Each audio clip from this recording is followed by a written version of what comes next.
Good evening, everyone. Hi. This is a regular session of the Board of Education. The board has already met in executive session, and we saluted the flag there. So at this point, we're going to have a roll call, Mr. McLaughlin. Mr. Salmon? Here. Ms. Schaefer? Here. Mrs. Gray? Mrs. Gray. I'm sorry, I didn't hear my name. Yes. Ms. Singh? What'd you say? Ms. Singh? Here. Mrs. White? Yes, here. Ms. Light? Here. Mr. Khanna? Here. Ms. Hira? Here. Mr. Markarian? Here. Ms. Fox? Here. Mrs. McCune? Here. Madam President? Thank you. I'm just going to read the statement of public notice. This is a regular meeting of the Board of Education of Bernards Township. Notice of the time and place of this meeting was provided, and copies of that resolution were forwarded to the official newspapers as designated by the Board of Education and to the Township Clerk, and a copy of the notice was posted on the bulletin board of the Board of Education offices. For those members of the public who are unable to attend our meeting in person, there are two live stream links of the meeting posted through the district website, www.bernardsboe.com. The two links are both airing our meeting. One is just a backup of the other in case there's technical difficulty. We very much welcome input from the public. There are two times during regular meetings that the public is invited to speak. One time is early in the meeting before the board votes, when you may speak about any item that is listed on tonight's agenda. Towards the end of the meeting, there is another public forum to address any matter of public concern related to the schools. When you approach the microphone, please state your name and address. Each statement made by a participant shall be limited to 3 minutes duration. No participant may speak more than once during a given public comment session. In order to run efficient meetings and to allow maximum opportunity for members of the public to speak, the board reserves the right to set a different time limit for individual comments and/or set an overall time limit for the public comment portions of the agenda. All statements shall be directed to the presiding officer. No participant may address or question board members individually. As a courtesy to those individuals unable to attend our meetings in person, public comment may also be made remotely through Zoom. Interested individuals shall navigate to the district webpage, www.bernardsboe.com, and select Board of Education, followed by public comment to review the specific instructions, or click on the link in this agenda. Public comments made in person will be processed first, then comments via Zoom. No public comments will be accepted before 7 p.m. or after the last item board forum of the agenda begins. Please understand that public comment portions of our agendas are not structured as question and answer sessions, but rather they are offered as opportunities to share your thoughts with the board. The board or administration will respond to public comments to the extent possible. Any board responses to public comments will generally be addressed during board forum or during committee reports. However, all comments are considered and will be investigated and addressed as appropriate. Please be courteous and mindful of the rights of others when speaking. Comments may not be abusive, obscene, threatening, or irrelevant. Please understand that students and employees have specific legal and privacy protections. The board is not permitted to respond in public to comments about students and employees. Please also understand that the board will not be responsible for the content of comments made by members of the public. Members of the public are cautioned that they are speaking at their own risk, and any personally directed statements they make may subject them to legal liability to the affected individual. If it is necessary for the board to go into executive session at the end of the meeting, we will provide an estimated length of time for the session and whether any action is anticipated to be taken upon returning to the public session. Okay, we're up to our student representative, Gordon. Thank you, Ms. McKeon, and good evening, everyone. With Ridge firmly stepping foot into the fourth marking period, everyone is working tirelessly to ensure that the year concludes on the highest note possible. Beyond the academics and the grades, the warmer weather has invigorated the spirit of the student body, pushing everyone to take on initiatives that positively impact our school. The Ridge class student governments have all embraced the exciting spirit of prom season, even the classes who are not attending a prom this year. While the classes of 2022 and 2023 are deep in their real prom preparations, the classes of 2024 and 2025 have all started fundraisers for their future proms, which is crucial for offsetting some of the very high costs associated with hosting such an event. The entire student government is ready to offer help and assistance as needed, and the student body fully supports these efforts and wishes them success. The Ridge Computer Science Club hosted its first ever Ridge Hackathon, Ridge Hacks, on Saturday, April 9th. Over 70 students from around the state competed in teams to solve coding challenges, learn new programming techniques, and contribute to the vibrant computer programming community that New Jersey is known for. Ridge once again showed our ability to use our resources and knowledge to uplift not just ourselves, but our entire community, facilitating teamwork and learning beyond our student body. Ridge thanks all of the sponsors, teachers, club members, and participants for a very successful hackathon, and congratulates the club for organizing such an amazing day of events. The Ridge student government is pleased to report our progress on our outreach initiatives with other schools in our district, as outlined in our previous communication with Ms. McKeon. On Wednesday, April 13th, the school-wide student government officers and advisors will visit the 4 elementary schools and William Annan Middle School to speak with each student government and exchange information and experiences. We hope that this will establish a precedent for increased collaboration between schools and more opportunities for students to learn about student life as they progress through each stage of their education here in Bernards Township. In the shorter term, I hope to include information from these schools in my reports to all of you, and possibly give willing students a chance to share the information with you themselves. As Ridge enters the last lap of the year, we have every reason to believe that this school year will conclude very positively and go down in the records as one of recovery, resilience, and growth. Thank you.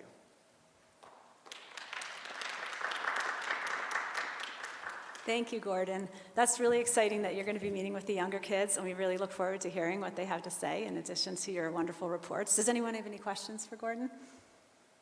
No? Thank you so much.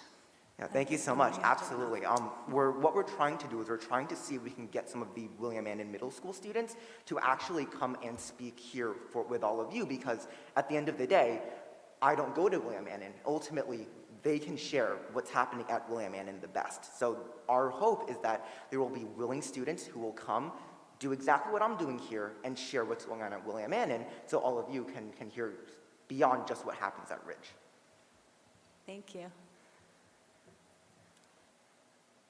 Okay, I don't have any comments tonight, except for I want to welcome all the staff members who are sitting out there, and a personal thank you to the many of you who have had my children in the last couple of years, kind of a scary amount of you. So thank you for putting up with them. And the board is going to come down there to watch the presentation.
Is one working? All right.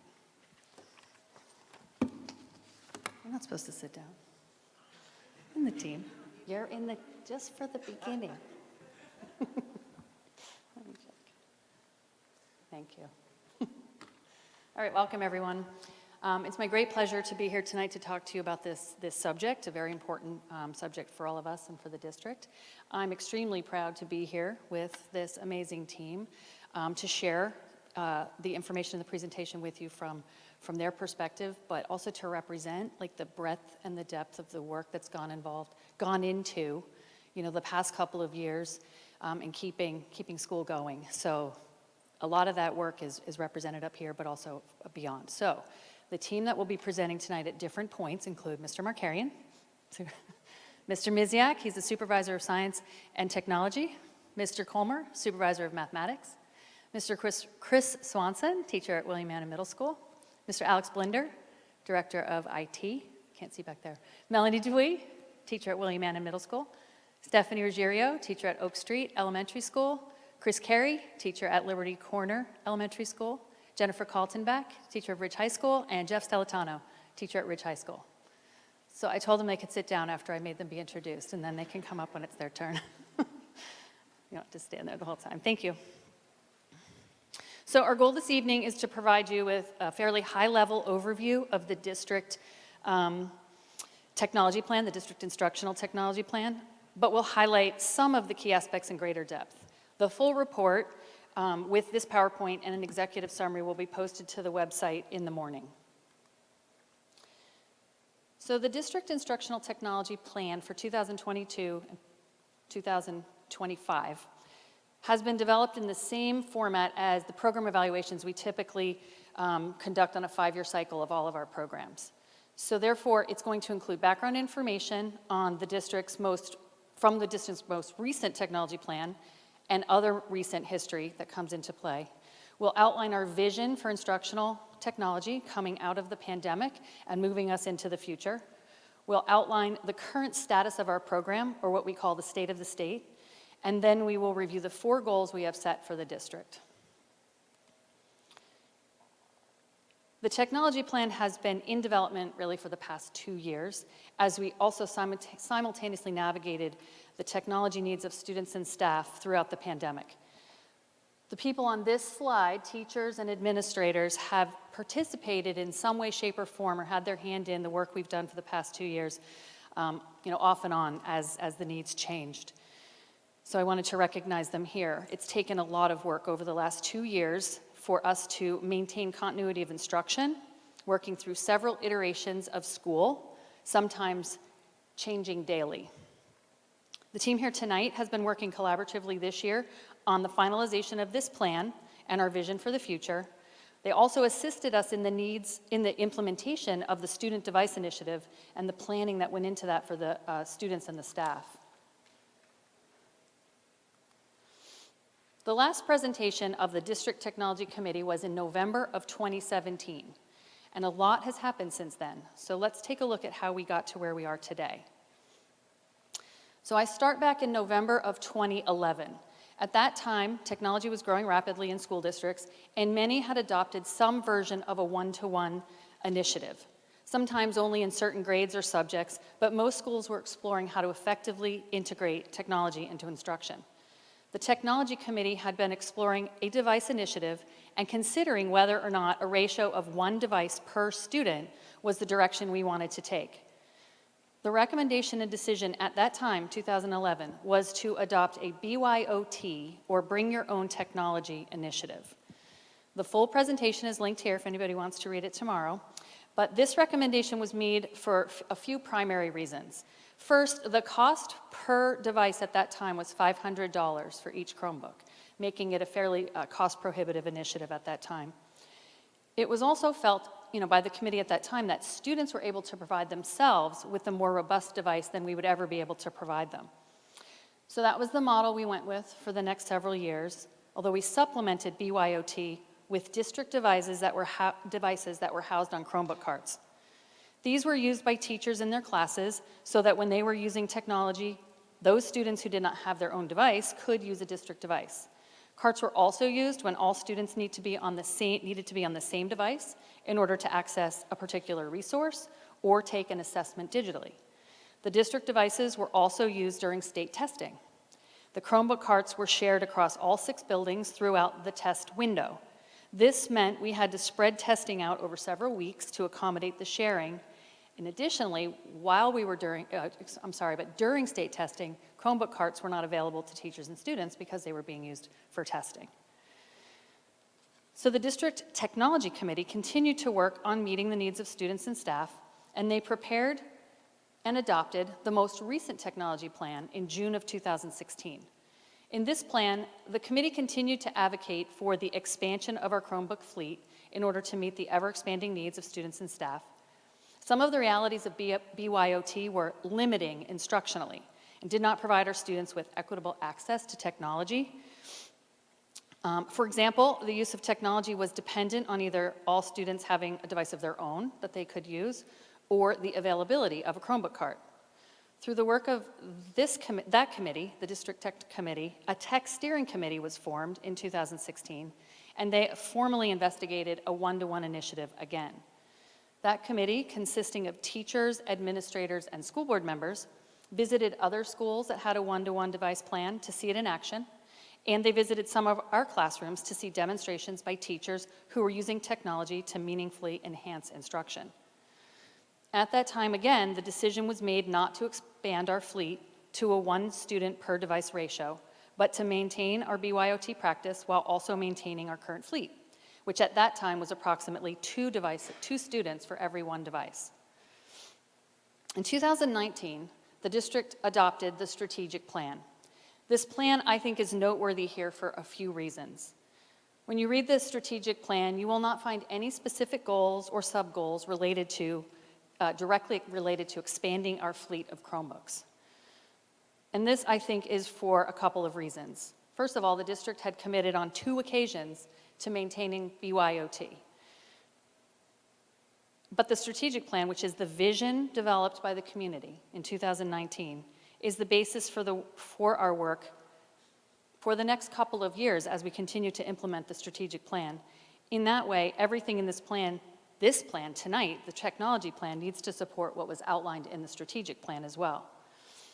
I would also argue that while there is no explicit goal to expand our devices here, each of the goals in the strategic plan relies on technology in some capacity.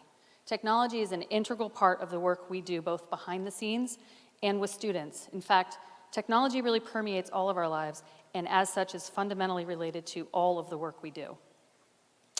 In March of 2020, everything changed. We were thrust into pandemic teaching that we thought would be short-lived and temporary, but which really has not even ended today, not completely. In truth, we were not as prepared as districts who already had a one-to-one model. We spent those early days and weeks distributing devices to those in need. We were unable to distribute them to all students due to our 2-to-1 ratio, so many students shared devices in the spring of 2020.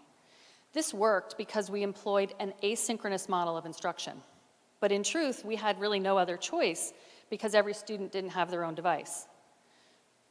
Throughout 2020-21, we increased our device fleet utilizing federal funding so that as we implemented hybrid but synchronous instruction, we were able to provide more devices to students in need. As we started to come out of pandemic teaching, or so we thought, the district set this goal: to enhance the district's ability to respond to necessary school closures through the development of blended learning programs and an updated long-range technology plan. And again, utilizing federal funding, we were able to make additional Chromebook purchases that expanded our fleet to the current total of 4,900 Chromebooks with a ratio of 1 device per student in grades 3 through 12, expanding access in grades K through 2 so that we have 15 devices in each classroom. As we implemented the device initiative throughout this current year, we have continued to work as a committee to develop our plan of action, and that is the plan we're presenting to you tonight.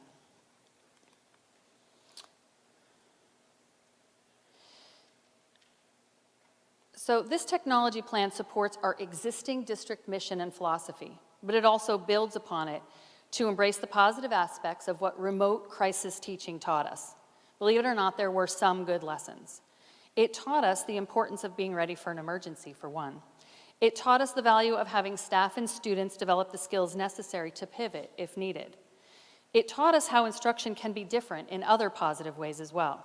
For example, it can provide students with opportunities to be more independent and creative when utilized appropriately. Our students are digital natives, and that can be capitalized upon to move us fully into the 21st century. This doesn't mean we want students on devices all day or every day, but it does recognize that this is the world our students inhabit, and our staff for that matter, and if our instructional program does not resemble the world people live in, then I would argue that we're not really preparing students to enter a world dominated by technology.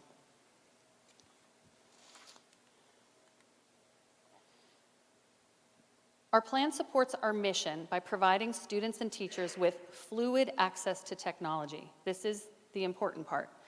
In the previous model, teachers and students had to use technology when they could sign up for it, when they could sign up for a CART, not when it fit the instruction or the needs of student learning. We try to minimize the number of arbitrary decisions we make in education.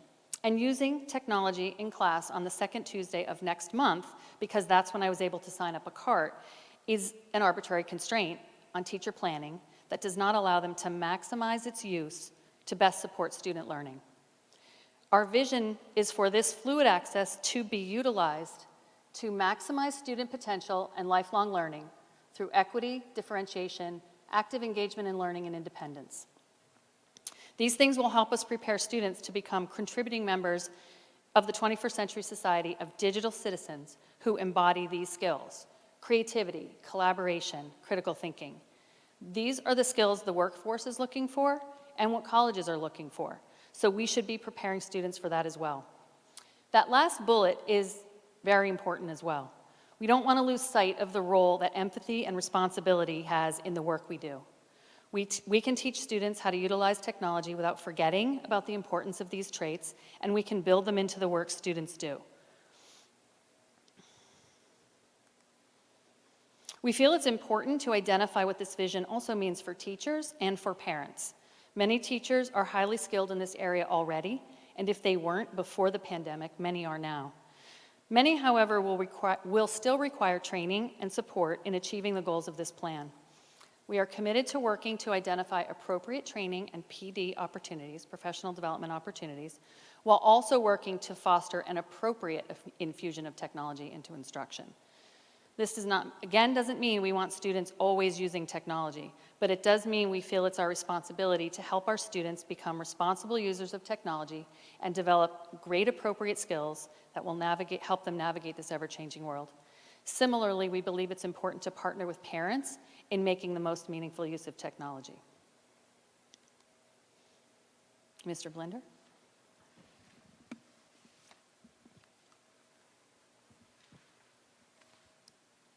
Thank you, Ms. Fox. Good evening. Let's take a look at the IT staffing. So at the district level, we have 4 IT members. We have a student information system manager, takes care of Genesis. We have a network administrator, and we have 2 systems administrators.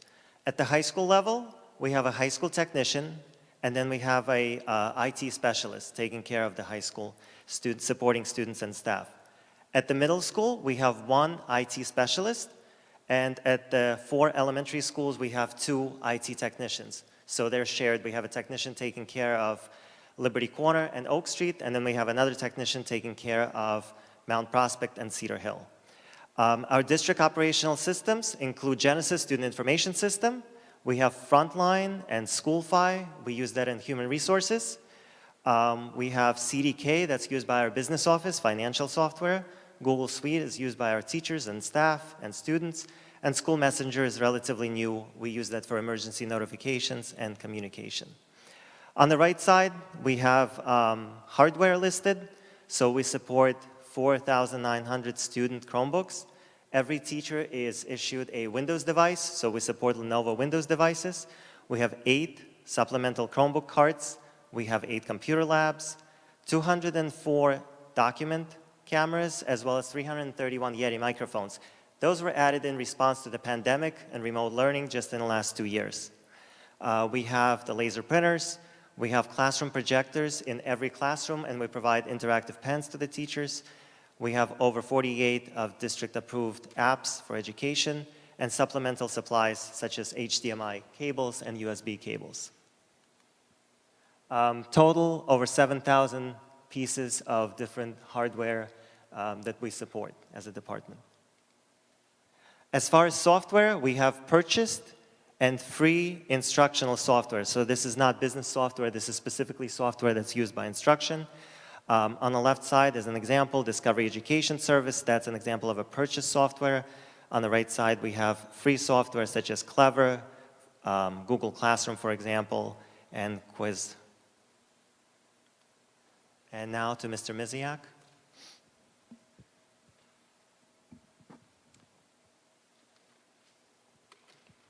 Thank you, Mr. Blinder, and good evening, everyone. As Mr. Blinder just said, I am Mr. Misiak. I am the District Science and Technology Supervisor. The committee reviewed other districts from Somerset County, as well as comparable districts from around the state. A total of 28 districts were reviewed at length, and there are some key takeaways that impacted all the recommendations and goals for this committee. The commonality across most of the districts that we explored produced the following.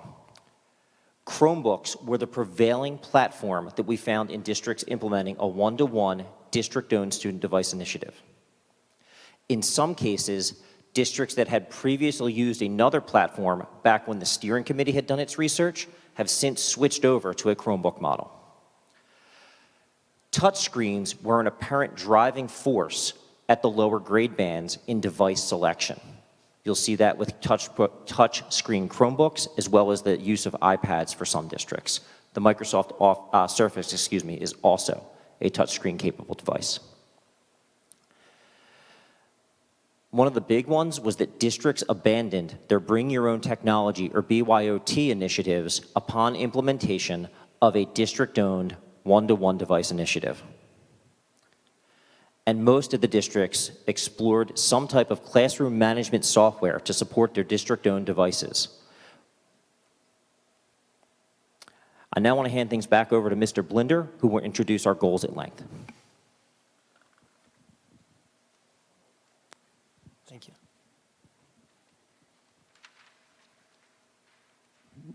So we have 4 goals to talk about this evening. Our goal number 1 is to meet the operational and instructional needs of the district while maximizing resources, including budget and personnel, in order to increase efficiencies and improve student outcomes. So year 1, we would like to upgrade our wireless infrastructure, which means replacing access points. Right now, they're end of life, and so we need to start replacing them in the summer of 2022. End of life means that the vendor will no longer provide support and security updates, so it's really important that we replace them. We would like to replace teachers' devices. This specific model, TP 13, and the other model, Yoga 260, they're older devices that should be replaced. Our server vendor, Dell, recently notified us that the servers that we are using will soon be end of life as well. So we have to replace the servers, and we're looking at year 2 at the server replacement project. We want to take a look at the district printing plan and consider opportunities to become increasingly green. And Microsoft operating system, right now we use Windows 10. So in the next few years, starting probably with year 2 and year 3, we would like to upgrade teachers and desktop devices to Windows 11 to make sure that we're on a currently supported platform. And last but not least, we would like to hire an IT specialist in the IT department, and that position will focus on supporting district technology, integration, and security. Mr. Misiak? So if you can't tell by the transition back and forth, Mr. Blinder does the infrastructure side of our technology, whereas I have the instructional component and the classroom support. So stemming from this, the committee has a few recommendations for policy updates and procedural goals that impact the instructional component. In sticking with the keywords that Ms. Fox noted earlier, we want to continue to provide fluid access to enhance instruction in ways previously unobtainable in a lack of a one-to-one environment. The elimination of BYO2 at Ridge is a high priority for the committee. The research the committee uncovered other districts that implemented a one-to-one owned device could, cited multiple reasons in support of the need to eliminate their BYOT practice. Those reasons included privately owned devices posing a greater network security risk and more easily bypassing firewalls and other safeguards. Students could install games and apps on the private devices, which could be disruptive to the instructional process and school operations. Districts have very limited control to prevent or mitigate these types of prohibited misuse. Additionally, there is an exponentially greater logistical burden that accompanies a BYOT policy. District staff cannot service or troubleshoot personal devices, and it is impossible to make sure that private devices are updated to current operating systems and that resources purchased by the district will function properly on such a device. Variation in the types of private device platforms also create learning inequities for students that in turn create access burdens for the district. Exploring the device needs at K2 is also a consideration, and we're looking at possibility of increasing the K2 fleet. These devices will continue to remain in the classroom, barring the activation of any type of emergency plan.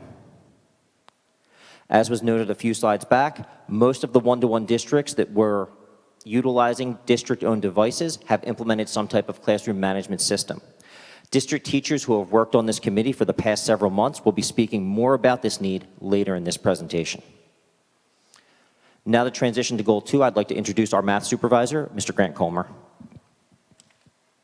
Thank you, Mr. Miziak. It's my pleasure to be here tonight. Presenting the next two goals, I get the fun goals that's focused on curriculum and instruction. No offense to Goal 1 or Goal 4.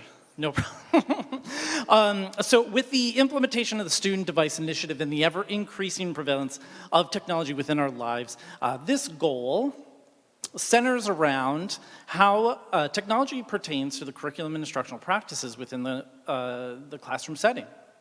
So the goal is to build a digitally rich learning experience for students that focuses on a robust culture of appropriate technology use. And the goal strengthens the importance of our students being technologically and digitally literate. It also coincides with the updated 2020 New Jersey Student Learning Standards for Computer Systems and Design Thinking, which require districts to think about how to implement these important goals and concepts infused throughout this district and within our program. It's also recognized that the building of a robust culture of technology use should also align with our efforts in promoting a healthy balance of social and emotional needs of our students and staff. This includes an integration of appropriate components of wellness and empathy throughout the curriculum, particularly as it relates to the integration of technology. So the following recommendations have been made to support this goal. The first is the development of a BTSD technology instruction, scope, and sequence. This scope and sequence will provide a framework for how, what, who, and when the necessary technology skills are infused throughout the different grade levels K through 12. We've already started a detailed process of this scope and sequence throughout K through 5, and an example of one grade level is shown on the next slide. So the team is still developing and looking forward to continuing this work at the secondary levels in the future. So one of the outcomes of the scope and sequence, though, is the standardization of the digital literacy and citizen modules or lessons, which we are part of the development process and ongoing throughout the district. Whether it be in, let's say, a student-generated education classroom, or within the Quest Special at K through 5, or morning meetings within William Annan, or grade level meetings within Ridge High School, these modules or lessons are set to reinforce the responsible use policy, highlight social and emotional aspects of digital learning, and also understand the importance of a student's digital footprint. The goal then aims to standardize the development and implementation to the extent possible these modules provide throughout the district. It also may include developing consistent common language or cohesive messaging as it pertains to a responsible use policy. So just one example of the scope and sequence. This is of grade 2. And on the left are just some of the specific technology skills students should be practicing, maintaining, or developing at a particular grade level. Some of these skills are addressing specific New Jersey student learning standards, while others are addressing specific technology skills, which are previously taught in either the Technology Special K-5 or now infused into the Quest Special or the General Education classroom. So as you can see, maybe, if you're way far in the back, some of those skills include like Chromebook care or how to be a good digital citizen, keyboarding, some internet basics, how to interface with our student learning management system like Seesaw or Google Classroom in the upper grades. You know, logins is particularly troublesome for our younger learners, and so we want to teach some of these skills within and infuse them within the classroom. So the scope and sequence aims to delineate just what skills are being developed, maintained, or mastered at each grade level, who is the primary responsible party for the direct instruction of those skills, and examples of how these skills can, where it is appropriate, infuse within the educational setting. So for example, these 8 subset skills that are shown are common throughout K through 2, at least in our young learners here. However, highlighted in bold, as you can see probably on the digital citizenship, are the new concepts students will be introduced at each grade level. So while everything is not bolded, are skills that are either maintained from previous grade levels. And this provides clarity in helping all interested parties understand where students have been and the new learnings which are specific to a particular grade level. The development is still ongoing, but we have started the conversations with grade level teams at K-5, and we're looking forward to tackling in 6 through 12 in the future. But the nature of the cycle or elective courses within the secondary level presents some challenges to overcome that's more complex. Though there's a tremendous amount of work that's already been put into this, and I would be remiss if I didn't thank those that were involved in the process. So with all the instructional shifts that we hope to implement, the third goal centers around all the supports we can put into place to assist teachers and students in bringing the technology vision to life. That is goal number 3, and it states, to provide appropriate teacher training to support the meaningful integration of technology into the instruction. The committee has made a number of recommendations to look at various mechanisms that we have provided teachers for training and opportunities to provide this training, such as staff colleges or new teacher orientation. But when they are most meaningful and needed, going beyond just the training of teachers how to use various types of technology, the committee supports, and you can see up here, it's called the SAMAR model, and that is to infuse technology within the classroom setting. And we've already begun the work to introduce this model to classroom teachers. The goal is to empower teachers to make solid instructional decisions about when and how to integrate technology, and not just for the sake of using technology. The model also promotes a way to find perhaps a best fit for technology by considering either supplanting, supplementing, augmenting, modifying, or redefining lessons within the classroom. SAMR, SAMR, right? Depending on what the learning goals of a particular lesson, substitution might be the most effective approach. But also as teachers and students become more comfortable with technology skills, they will be able to integrate in increasingly sophisticated ways. So this work, developing teacher and student skills, and providing rich curriculum, we support the vision of this plan. The committee also feels, though, that teachers in the district would greatly benefit if we were to increase the number of instructional coaches we have throughout the district. And not only would more teachers benefit from the tremendous amount of work that those coaches do already, but we believe some more targeted job responsibilities around providing technology support by at least one of the coaches supports this vision.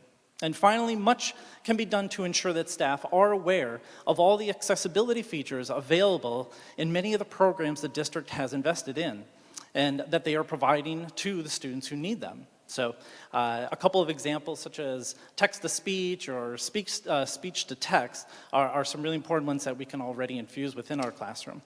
And we want to make sure all teachers can access or implement these resources in the classroom in order to help our students who need them the most.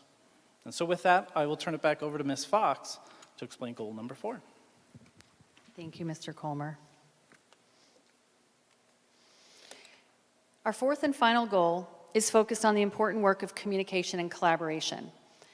The implementation of any changes in our curriculum and our pedagogy, including the implementation of the Student Device Initiative, requires us to be reflective and thoughtful about what's working and what's not working. We will seek the input of the teachers, the students, and the community as we implement the plan periodically throughout the 3 years of the plan. And that feedback can be used in a number of ways, primarily leading to professional training or curriculum work. Another area of focus was in making sure we are properly communicating all of the resources and tools that are available for teachers, students, and parents. This work began last summer with this committee, with the implementation of the BTSD Staff Resources Hub and the Parent Student Technology Center. These communication hubs will provide updated tutorials and troubleshooting help for all stakeholders. And through this plan, we commit to maintaining these hubs while also educating parents, students, and staff about using them. Parents and students can find this Technology Help Center on the district website, on the front page, bottom left, and on each building's website. And it'll take you to this page pictured here at the bottom. Finally, our plans to upgrade the district website began pre-pandemic, when it was put on hold during the pandemic. We plan to launch the updated website later this year, and the goal is to make it easier to navigate and and continually upgrade the content so that people can find the resources that we provide.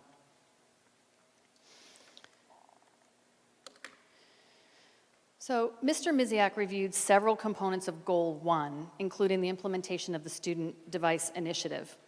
As part of the work that began when the board approved the one-to-one initiative in June of 2021, this committee was integral in working out the many details that needed to be in place at the beginning of the school year. For example, the need for having chargers available, updating the responsible use policies, developing digital citizenship modules for students across all grades. This committee was indispensable to us in making this come together in such a short amount of time. The committee also recommended the investigation and implementation of classroom management software. Even before the pandemic, but especially coming through the pandemic and into a one-to-one student device environment, the teachers on the committee and beyond have strongly urged us to support their request to supplement all of the resources we have acquired and put in place in order to provide our students with an engaging 21st century learning experience, with the tool that will help them to better manage the classroom environment and make the most of the instructional time that they have. The committee began investigating different softwares that provide a variety of different features that we may or may not want to take advantage of. I have a team of teachers here tonight, already introduced, to talk to you about where this recommendation is coming from and our hope as a district for how it will help us build upon the vision set out in this plan. Consider the ways instruction benefits from the integration of technology in their examples, some of them listed here on the screen, and listen to the ways the teachers describe how the classroom management software will support their ability to fully utilize these tools and support student learning. We're going to start and begin with Mr. Swanson, science teacher at William Anna Middle School. Thank you, Ms. Fox. Hello again, glad to be back. As Ms. Fox mentioned before, I am Chris Swanson. I'm a 6th grade science teacher at William Anna, and I've been here before. It was almost exactly 3 years ago that I had the honor of speaking to the board, and at that time, I was just talking about the fun and exciting things that we were doing in 6th grade science. I talked about using the design process to build solar cars. I talked about using augmented reality to bring characters into a potions lab and make a potions lab come to life. And I wrapped up by modeling how Nearpod enabled teachers to engage every student and provide the shy, introverted middle schoolers a voice in our class. 15 minutes, that was it. Spoke about how teachers and all the things we were doing to make using digital instructions and technology come to life. A year later, pandemic hits, everything changes. As an organization, we evolve new ways to deliver instruction and engage students. All of us, teachers, support staff, administration, the board, put in hundreds of hours. And we found innovative ways to bring our classrooms and bring learning into the lockdown homes of our community. Now, let's put aside some of the challenges that we did really have during the Zoom and remote environment. Let me focus on some of the positive things. Digitizing. Teachers digitized instructions in ways that we found have allowed our students to become so much better organized. As a tech person, I was so excited to see so many of our teachers accept a lot of those platforms we saw earlier. Nearpod, GoFormative, Screencastify to make your own videos, Parlay. In addition, that led that students were able to be provided with greater access to enhanced teacher lessons, bolstered with teacher-created videos and interactive simulations. So many teachers are now realizing the benefits of digital lessons, and I believe we really made some great progress. However, there were some significant difficulties with digital learning and some bad student habits that arose out of the remote environment. One of the biggest challenges is the struggle to direct focused attention. Think of when we were in school. Whiteboards, chalkboards, right? Teachers writing on the board, and they would have something important. They'd be like, look over here, or my favorite, this is gonna be on the test, to get our attention. Well, Getting students to stop, look, and listen is much harder in the digital world because the digital world comes with many more distractions. Let's be candid. We know throughout the pandemic, students were present on Zoom, but many were watching Netflix, watching TikToks on their phones, or even playing games on background browser tabs. Teachers are still trying to mitigate the patterns that students fell into during visual learning. Unfortunately, social distractions that became prevalent during the remote instruction environment are sabotaging the successes that we all gained. As we come out of the pandemic, instead of going away, those bad student habits have blossomed. Students have become very comfortable with social distractions in our classes, whether instruction is going on or not.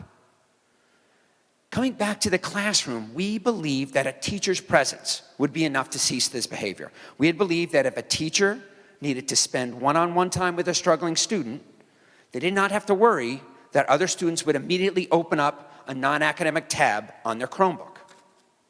Instead, we are seeing a comfort and a proliferation of social distractions in the classroom beyond what we thought possible.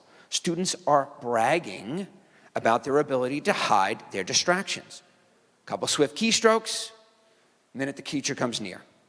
Students feel it's okay to bring up homework in another teacher's class and even spend time focused on non-related topics. Even those students who are trying to stay on task are distracted by others, such that they are missing key instruction and they are losing academic engagement. The need for distraction-limiting software in our current environment is paramount. There are many services available to schools, and our research, Mr. Miziak just pointed it out, almost all districts with one-to-one initiatives invested in a service that enables schools to limit distractions. These services allow teachers to focus attention on delivering instruction and working with struggling students without the fear that another student is going to entertain their peers with some silly game. It allows students to stay focused and they help them stop digital distraction. These are good young people who picked up some bad distraction habits during remote learning. These young people need our help to give up these habits. Distraction-limiting software is our means to help them do so. The purpose of these services is to help students from harming their own learning and impeding their own growth due to a proliferation of social distractions. Let me pivot and show you a quick video made by Mrs. Sharp. Mrs. Sharp is a computers teacher. She works in a computers lab. These are dedicated desktops. They're all hardwired, no Chromebooks. In this video, I want you to just watch. It's only a quick one, but see how Ms. Sharp uses a software called, a engagement software called Insight, and how she uses it to differentiate instruction in real time and to get immediate feedback and focus attention on the points she wants to get across.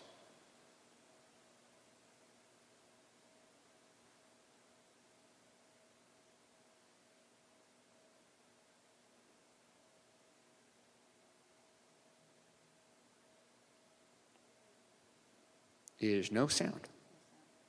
Wait a minute. Mute. Unmute.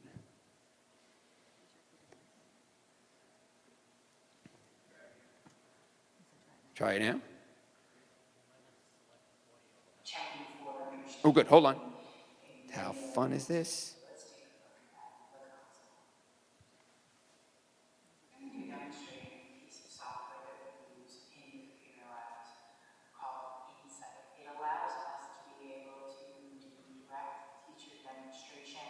As well as checking for understanding and many other features. So let's take a look at that, the console. The first thing that we can do is we can project our screens onto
let's pivot to the high school.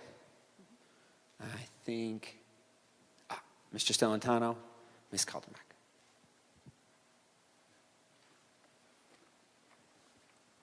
Thank you. So it's not uncommon in the high school when we're introducing a new topic to have some brief notes, at least initially, right? I mean, that part is actually still something that has stayed the same. But what's sort of changed is that sometimes students now prefer to take notes on their computer, or sometimes a student actually has an IEP that requires me to allow them essentially to do those notes on the computer, which is something that we didn't have before that technology allows, right? It's one of the amazing things technology allows, where if somebody has trouble reading their own handwriting, for example, the technology will provide for that and allow the type notes. The trouble we have from the teaching perspective is that as soon as I allow that IEP student who deserves that to have the type notes, I don't have any control. I don't want to isolate that student, so then the rest of the class, I sort of need to give that option as well.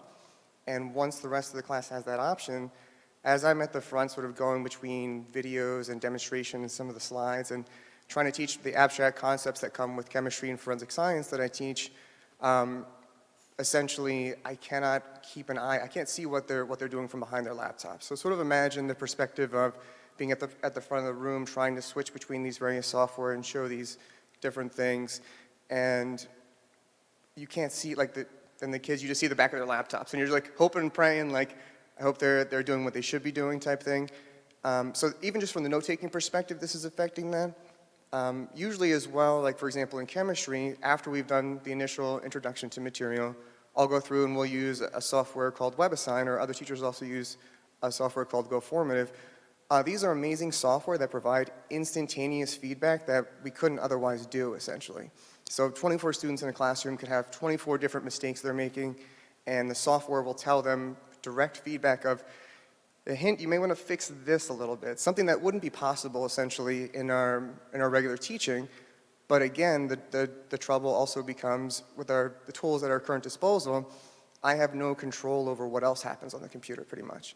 So I'll be walking around the room helping students as they're working in groups on this software that's giving them that feedback, and they still do need help. And so I'll go to one group, and that group will like quickly close out of the other tabs they have open before I can even see, and then I'll help them with what they need, and then I'll walk over to somebody else, and then the same thing will sort of repeat. As I walk away from the first group, they're back on Wordle or whatever the latest craze is, essentially. So that's part of the trouble that we're having. Thanks, Jeff. Good evening. So I'm also a science teacher, and Jeff and I kind of teach opposite ends of the population in science, and we are all seeing the same issues with students that they've just picked up such bad habits over the course of COVID. So just today, for example, I'm just trying to give a very short notes intro, and I have AP students, and I could see by the lights flashing, when you're taking notes, the lights don't flash in your face. I've been doing this for 24 years. I know this. So I just walked over and shut his computer, and I said, you need to get a piece of paper out. But with the classroom management software, we wouldn't have to do that. And we can start to retrain them out of these bad habits. Because it's not just certain populations or certain classes that have picked up these bad habits. It's pervasive in all levels and all classes. And I kind of expected it at the beginning of the year. I was kind of hoping it would get better by almost May. And if anything, it's gotten worse. And no matter what I have done over the course of this year, no matter how many times I've walked up and shut a computer and gently tried to redirect, they're not unlearning these bad habits. And so I think as a staff, we are all asking for some help in trying to retrain the students out of these bad habits. Because what we can do as individuals, we're one person in a classroom. Some of us have 35 students. We can't be everywhere. one of the things, I don't like to have my students in rows. And that's kind of a thing a lot of our classrooms are moving towards. I give my students a lot of flexibility in their seating, and a lot of times I say, okay, go sit at the lab tables. And that means that even if I were to stand behind them, I can't see their computers because there is no behind them. There is no behind the rows. I don't want to take away that flexible seating option. I like that. I like that flexible, I call it controlled chaos, you know, when they're all kind of working, and I know they're working. And when it was on paper, that's the only thing on the desk. But I don't want to go back to paper for everything because it really is more efficient on the computer. And the kids, there are resources on the computer that I want them to be able to use, but I also need to be able to control it. And so to have this, this technology would help us in all classes, on all levels, from elementary up through the high school, to be able to do this more effectively and more efficiently. Another benefit of the software is the ability to get accurate data from these online tools, as Jeff mentioned, whether in the form of a summative assessment or a formative assessment, practice or test for those of you in non-education. Instant accurate feedback tells the teacher what the students are struggling with and what we need to work with before moving forward. But this is only good if it truly reflects what the student knows and not what their friends know. And so by having these kind of classroom management softwares, it will help us to get that data more accurately because we know that when they're taking, whether it's practice or a test, it's theirs. They didn't go online, they didn't get a chat from their friend, we know it's theirs. And even if it's just practice, I want to know it's their information. I want to know what they know, and that will help us get better data from them as well. And that's another benefit of this tool that we're looking forward to being able to use. Okay. And we're up to elementary classrooms. Good evening. I'm Stephanie Ruggiero. I work at Oak Street School, and this is Chris Carey. He works at Liberty Corner. Okay, so technology in the elementary classrooms. As we all know, elementary students are energetic, active, and enthusiastic. In order to address the needs of every student, teachers often employ the workshop model, or break students into small groups and teach different things at the same time. In this 5th grade class, these students are independently reading. At the same time, these other students are engaged in collaborative research. They're working together and discussing pre-selected websites from their Google Classroom in order to conduct this research. Here's some more kids doing their research. Now, other students have already completed their research, and they've moved on to the next phase, which is now independently typing their fact-based historical fiction diary narratives. They're using their research notes to independently craft these narratives. Now, during the workshop model, this could all be happening while a teacher is meeting with a small group. And we have to be monitoring the small group, we have to be monitoring individual students. And so, therefore, a classroom management software would really help this teacher. While the teacher is sitting with that small group, they can take a quick glance at the screen, check in to see how the students are doing back at their seats, making sure that they're on task, and checking in to see how they're doing in terms of their progress on the assignment, and if they have any questions. This could be used in many different ways.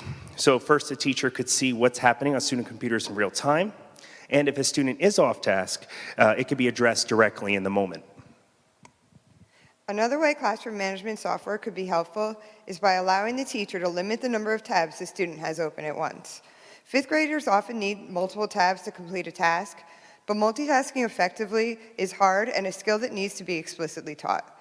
A teacher could limit the students to, say, 3 tabs: Google Classroom, the research website, and the Google Doc page the student's drafting in.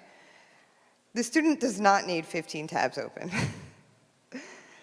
The classroom management software could limit the number of tabs to help the student multitask effectively without being distracted by too much going on at once. The other thing this classroom management software could do for younger elementary students is to limit to 1 tab or activity. Teachers in the younger grades could lock the screen to the task at hand, and students would only be able to engage in that activity. For example, during a center, a teacher could teach guided reading while knowing that the students that are at their center are on a Chromebook and engaged in that assigned activity. Another way classroom management software could support teachers and students is with digital citizenship. As we know, we live in a world based on technology. It is everywhere. Students unknowingly are creating their own digital footprints. They're learning at school, at home, and everywhere that decisions they make online don't get erased. Therefore, we have to teach them how to make these good decisions online in a safe and nurturing way, directly within our classrooms, while they're still young and learning, so that they grow up knowing how to be responsible and respectful in a digital world. Classroom management software will allow us to assist students as responsible digital citizens, just as we assist them in our physical classrooms. By making sure they are staying on task and utilizing technology in efficient and appropriate ways, we can better address the needs of our students, both in academic and social and emotional learning realms. Thank you very much. Mrs. Dupuy? Thank you. I promise we're almost done. I'm the last teacher speaking tonight. As Ms. Fox said before, my name is Melanie Dupuy. I teach 6th grade social studies at William N. Middle School. Since I am the final teacher speaking here tonight, I want to take the opportunity to thank the Board of Education and our administrative team for having teachers here tonight to provide that firsthand classroom authentic experience to all of the community and the Board of Ed members. I think it's important to hear directly from those stakeholders. I also want to thank the Board of Education. As we saw the timeline of previous investments, it is a huge investment that we've spent in these technology programs, in professional development, in training, in hardware, and software.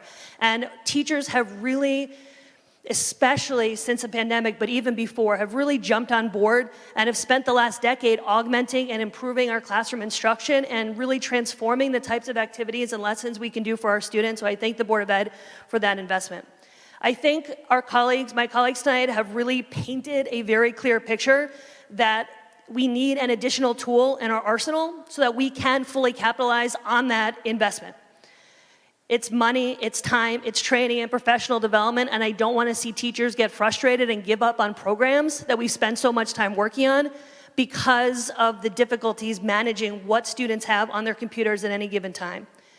As we emerge from the pandemic in this new one-to-one environment, our staff teach differently and our children learn differently. Myself, I am a completely different teacher today than I was 3 years ago. You walk into our classrooms, I'm running 4 different screens. I have students on Zoom. I'm projecting something. I'm running software. I'm standing behind students, among students, walking through them, managing different things all at the same time while tracking data plans and behavior management plans. It is incredibly difficult to manage all of those things. So while I'm managing all of those different platforms, I also need to simultaneously be seeing what's on 25 different screens. And like Ms. Kaltenbecken said, I can see reflections off of glasses, I can see reflections off of screens. Even when I ask students, close your computers, we're not using them, the temptation literally to open up the computer like I can't see them trying to type something underneath. It's incredibly addicting, I understand it. I have children myself, and children thrive on structure and guardrails. And in the 21st century, it is more important than ever to provide a safe learning environment with these proper structures and guardrails in place to maximize the short time we have each day with our students to promote a safe learning environment. So hearing from all of my colleagues at the elementary, the middle, and the secondary level, here is all of the goals I think we can obtain by embracing this additional tool in our arsenal. It will promote academic integrity and allow us to use additional assessment software. It will promote small group instruction, differentiation, and conferencing. I want to kind of dispel the notion that by utilizing the software, that means the teacher now sits in the front of the room looking at 30 screens and doesn't move. It actually promotes more small group work and one-to-one instruction, because now I know as the teacher in the classroom that while I'm providing multiple activities at the same time, I know exactly what my students are working on, free of distractions. It also, like I said, promotes a safe learning environment that minimizes distractions, and we do not teach adults, we teach children who need appropriate guardrails. It also provides authentic data so that we can monitor, adjust instruction on the fly, be that literally in that class period, we can change what we're doing, or take the data later and completely revamp a unit based on the data we're receiving. It also affords the teacher quite a lot of flexibility in designing instruction. Like I said, I have colleagues right now coming to me hesitant to use certain programs because of the inability to minimize distractions. And like my friend Chris Swanson said, all we want to do is encourage and promote and teach our colleagues to embrace a lot of these software and platforms we've developed. So I have up on the screen, I wrote, it's a 21st century tool for the 21st century classroom. And I hate using such a cliche, but it is born out of experience that we've had over the last 2 years. And what you're seeing in the last hour is a blueprint behind the vision for the technology use in the district. And I think this is part of that vision to make all of that software possible. So I just want to close by encouraging you to continue inviting teachers to Board of Ed presentations. We're always, happy to come and participate. So on behalf of myself and my colleagues, thank you for having us. And I get to pass it to Mr. Markarian, I believe, to speak about policy. Very excited to do so.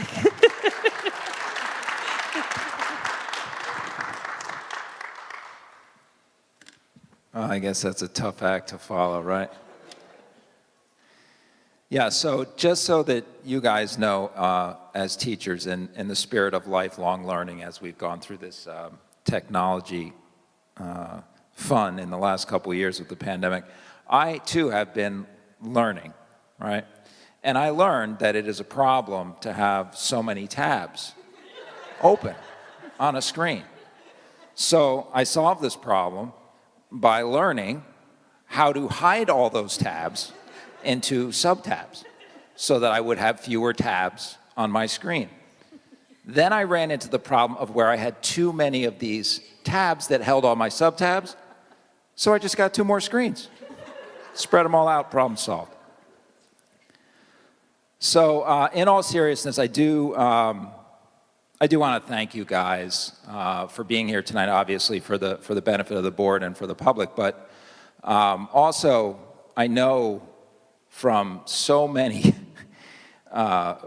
Zoom calls that we've had over the last couple years, largely the calls that I spent with the administrative team and Ms. Fox, looking at all the troubleshooting and the problem solving that you guys contributed to over the last couple years. And I know that a lot of you here were key players in so much of the work that went into finding creative ways to help our students when they had to be home and we didn't have schools open. So I really mean that sincerely. Thank you for all the extra time you put in. I know a lot of that just volunteer time, working with the staff together and working with the administrative team and really partnering to help solve problems and troubleshoot and come up with some things that would help our students. And obviously, we learn to take the bad with the good sometimes, and reminds me of something somebody once told me. I don't know where it comes from, maybe you guys know, but to err is human and to really screw up requires a computer. So here we are as I'm on yet another screen today. But I just wanted to kind of give a little bit of background on policy, just because policy is everyone's favorite topic. But in earnest, we do have several policies, and just for the benefit of the viewing public, I wanted to draw some attention to some of these policies, because we try to force everyone to be aware of them over the summer with sign-offs, things that we do through the Genesis Parent Portal. And as you saw in some of the slides earlier, we have little meetings with the students to try to help them be aware of their responsibilities. So I put some links in here just to help you have some reference points and encourage you to take a look at some of what you've signed off on if you've never read through it. I think the theme that you'll see when you look at these policies is a theme of wanting to do right by the students, wanting to protect the students, really thinking a lot about internet safety for the students. And generally speaking, that's what all of this is about. It's about taking care of school property, taking care of the students, and trying to be protective for them as they are utilizing the technology. So I just wanted to point out a couple of things that are kind of highlights to policy 2361 that really supports the responsible use policy for our students on computers.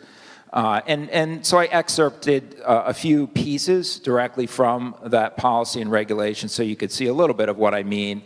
And one aspect of this is this piece of monitoring that I think you heard a lot about with the students here, with the teachers here.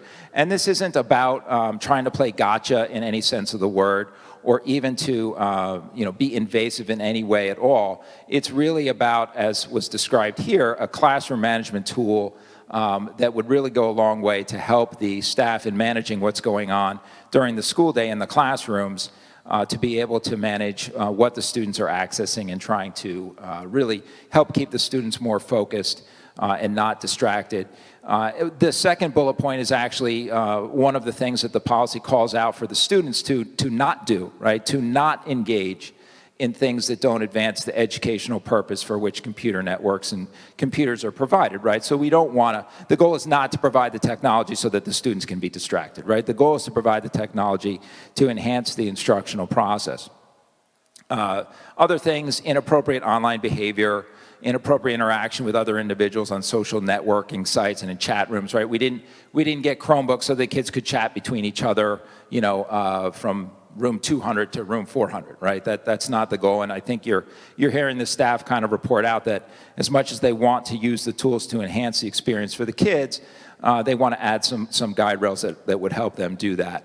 The machines are not there for students to use in a way that's disruptive to the school environment, obviously, or involves stealing one another's data or violating practices of academic integrity. Or logging in as another student and using their work, right? So that's why you saw me sharing the plagiarism policy in the previous slide. So I think that the students and families have the opportunity to be aware of these things. We try to put them, these policies in front of people on an annual basis. I wanted to highlight a few of the things that are in these and just kind of encourage people to take a little bit more time on their own if you're interested in looking at these things. So with that in mind, and consistent with that policy, I think what we're hearing tonight is kind of a plea from the staff. Could we have another tool that would help us with our classroom experience? And that's really what this is about. Everything that's being discussed here is about what's going on with our students in the classroom, right, during the school day. So, what we're really looking for is some support for our teachers to manage their classroom environments a little bit better. And so we want to try to do some things this spring in at least a couple of classrooms, but if not more, if we have enough staff that are willing to try some things with the students. But we wanted to emphasize that management and monitoring through this classroom software model is really for during the school day. It's for when the students are in our buildings, right, in our classrooms, using our IP address. So it's a very local thing. And they have to be logged into their district account using their Google account. Teachers who are implementing classroom management and monitoring programs would advise families and students when they roll them out to use them in their classrooms. So we know we have the technology to easily communicate with families if a teacher is looking to practice using some of this software in their classroom. So I wanted to end with a public service announcement. Many families may have received a letter associated with last year's data security issue that we had. So I wanted to make sure that people were aware that the press release that I sent out for that issue is on the district webpage. This is a link in the presentation, but it's front and center under recent news on our webpage. And I also wanted you to be assured that we have been working hard since that incident occurred. Here are some samples of the kinds of things that we are doing and have done since we had this issue last year. One of the things that we're working on most recently involves two-factor authentication with our students at Ridge High School, so we're trying to get that going with them. And at the very bottom of this slide, you'll see a link that shares a little bit about what this issue has been like in school districts, in particular over the last couple of years.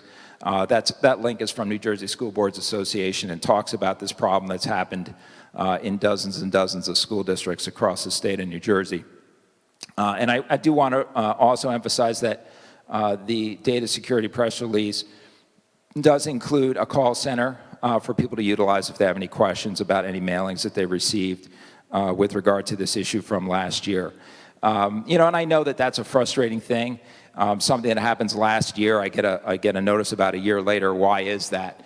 And I wanted to explain a little bit about that process that I lived, that Alex Blinder and I kind of lived together as we met with countless different help resources, if you will, that come through the district's school insurance policy.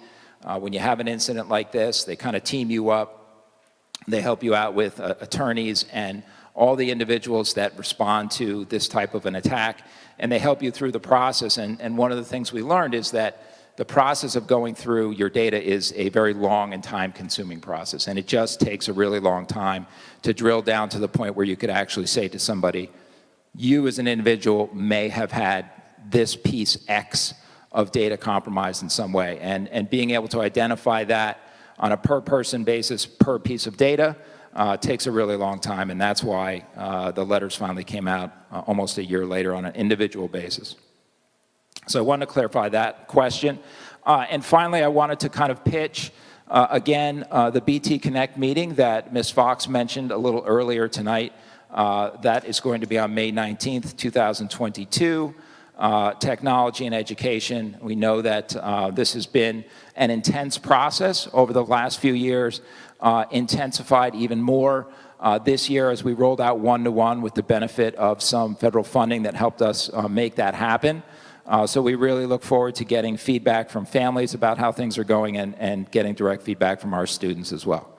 So I want to thank everybody for their work tonight. I really appreciate our staff for coming out, our administrative team for supporting the presentation tonight. And with that, we'll take any board member questions. I have a couple in a couple of different areas, I think. Some comments. I think this is great. This is a great presentation. I can understand the need for it, for sure. I wanted to see when we're developing curriculum and we're developing the skills, have we checked with not only colleges but organizations like Chubb, where it might not be a 4-year degree program, on what skills they're looking for coming out of high school or what would be useful when we're developing curriculum. So that's one. And then I know we rely heavily on Google Drive and Google in the school district, but 70% of most organizations in the US at least run off Microsoft platforms. Now, understanding that that could be very expensive, but some consideration should be put into the curriculum development around the operating systems that are used by most, 70% of the organizations. So that was two on the curriculum. I think this one might be for Alex. Have we started to explore how to use technology to create work efficiencies? So as we're sitting there and we're thinking about the increased administrative load that the teachers have, as well as the administrative load that the administrators has, where maybe we're not able to fill positions, have we started to look at some creative use in technology to be able to help that? And then the final question, I noticed that we're replacing Chromebooks and Lenovo. Have we looked into, or are we currently participating in kind of a leasing situation where, every 2 years these tools get replaced through a lease, so that we're not constantly owning technology, maintaining it, and maybe we have a program related to that to alleviate some of the burden. So those are my questions. I'll take a couple. The first question about what resources we're using when we're devising our curriculum, we use a plethora of resources, and you'll find some of them, quite a few of them mentioned in the plan, if you want to take a look. One of the biggest things we look at is ISTE. You'll have to tell me what that stands for again. International Society for Technology and Education. So a lot of kind of the work that we've put into this is based, on the goals and the curriculum and the skills from that. That was one question you had. I had another answer for one of your questions. Well, so for example, Alex, I think you can speak more about this, but some of the efficiencies that we're realizing, sure, a lot of those softwares up there do those things. One of them would be Clever. You know, Clever was actually sort of a free software. It is free to us as a district, not to the vendors, but that helps us to manage all of the resources more efficiently, you know, by single rostering, single sign-on. So we're always exploring those kinds of things. I'm sure you can speak to more. We're also reevaluating, creating new workflows and new processes to improve, to improve efficiencies. So we do that all the time. Yep. As far as the budget and purchasing computers and lease purchase, I will definitely talk to Mr. McLaughlin. I know years ago it used to be popular to purchase computers and do a lease purchase. Back in the days, computers were very expensive, and so it was almost necessary to go out and do a lease purchase, but these days the prices have come down and we're able to purchase them and keep them for many, many years. The other thing is we're going to take a look at federal grants and what kind of money is available to supplement the purchases, so that could help as well. Thank you. Did we miss any? Oh. I don't think we can hear you. I don't think we can hear you. No? Here. We had a 5-year capital lease for $1 million worth of technology that we just paid off in the last year. We paid off a $1 million 5-year capital lease just last year. However, beginning last year with the influx of federal funds, we had this largesse that's going to be one time. And we had an opportunity there to purchase and procure, as we have done through some of the grants that were out there, as well as the Emergency Connectivity Fund. Everything that we purchased in the last 2 years has really been with federal one-time funds. And it made sense to do it because those funds are not going to be there on a recurrent basis, so we don't want to use them for recurrent types of services. And it gives us a jump start. These, we may need to look at how we're going to phase in replenishment of that massive fleet that we've built up with these one-time funds, but that probably won't start until you get into the budget year after next. And if you phase it properly, it should be manageable, either with some short-term capital lease, although the money, value of money is going to be much higher now if you take a look at what's going on, obviously, with inflation and interest rates, but it'll be manageable. Thank you. Thank you.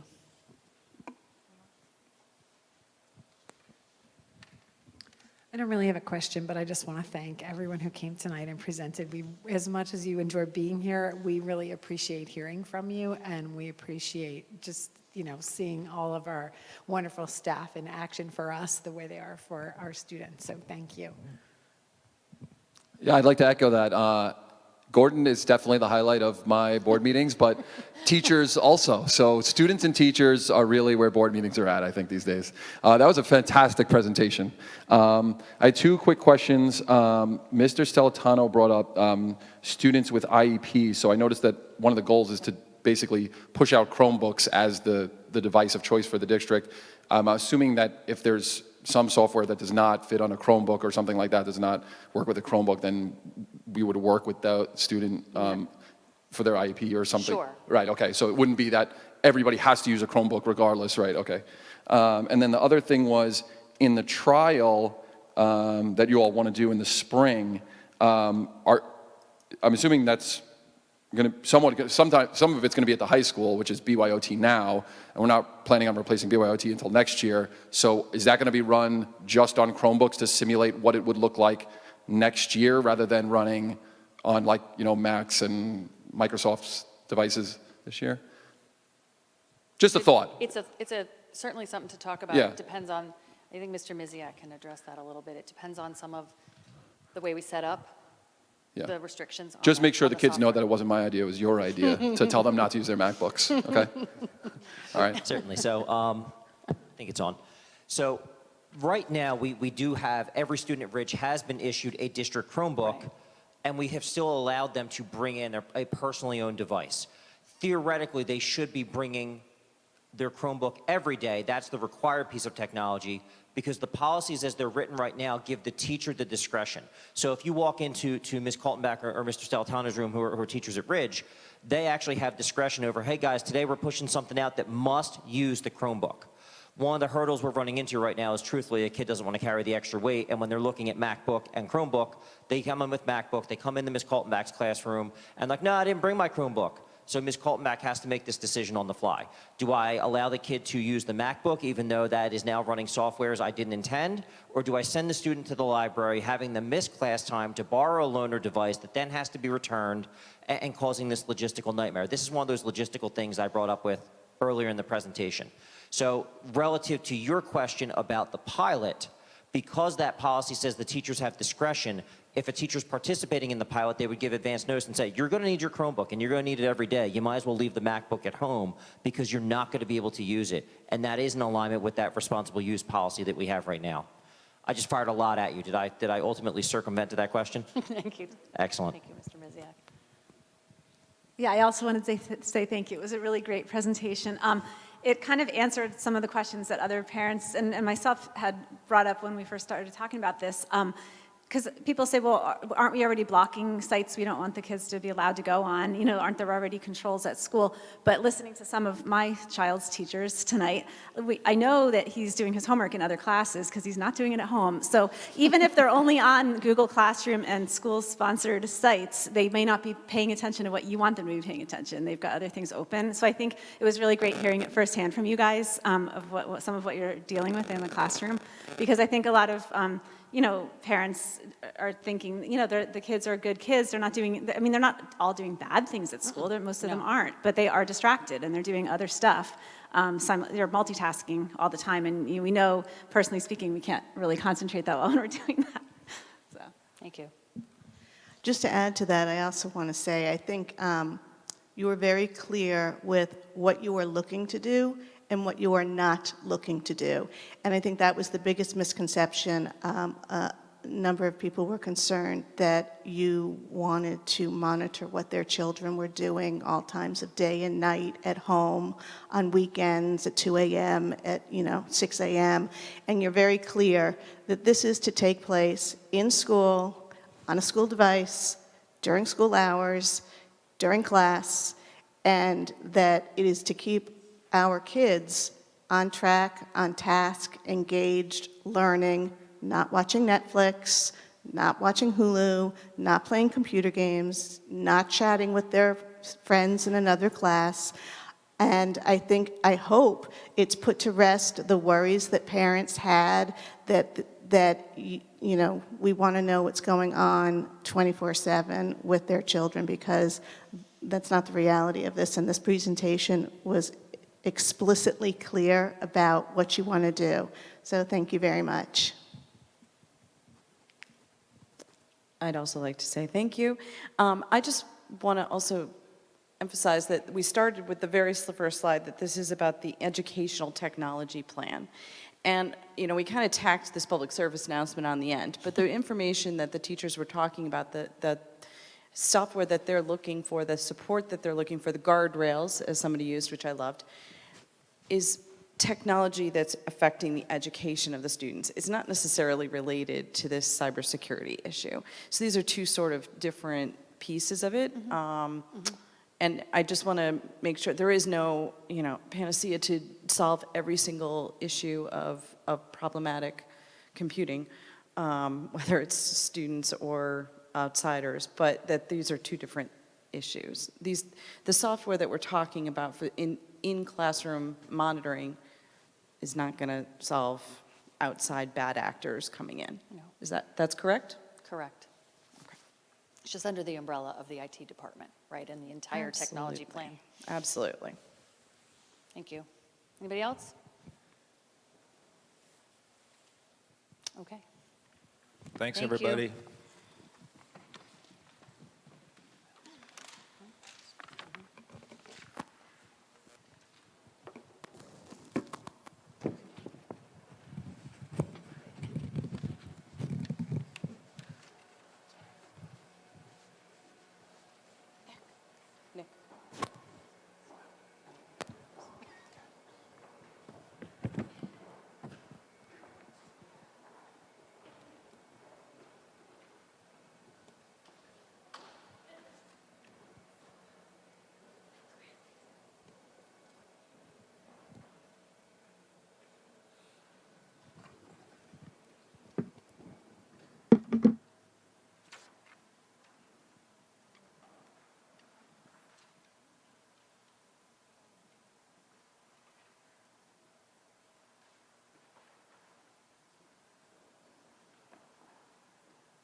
Okay, at this point, we're up to the superintendent's report. There's one item. Would someone like to make a motion for the item?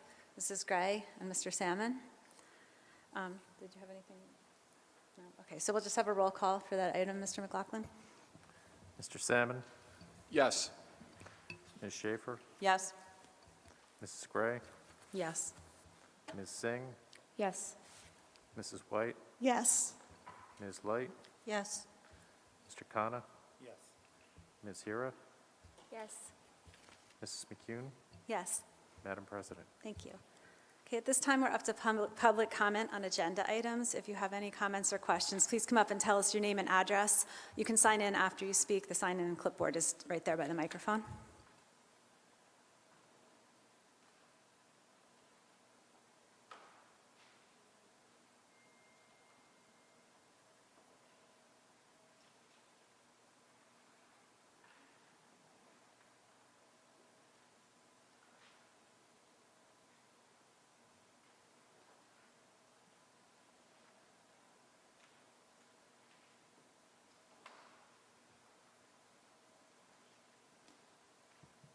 Good evening. My name is Stella Perna, 105 Tuxford Terrace. I have a couple of questions.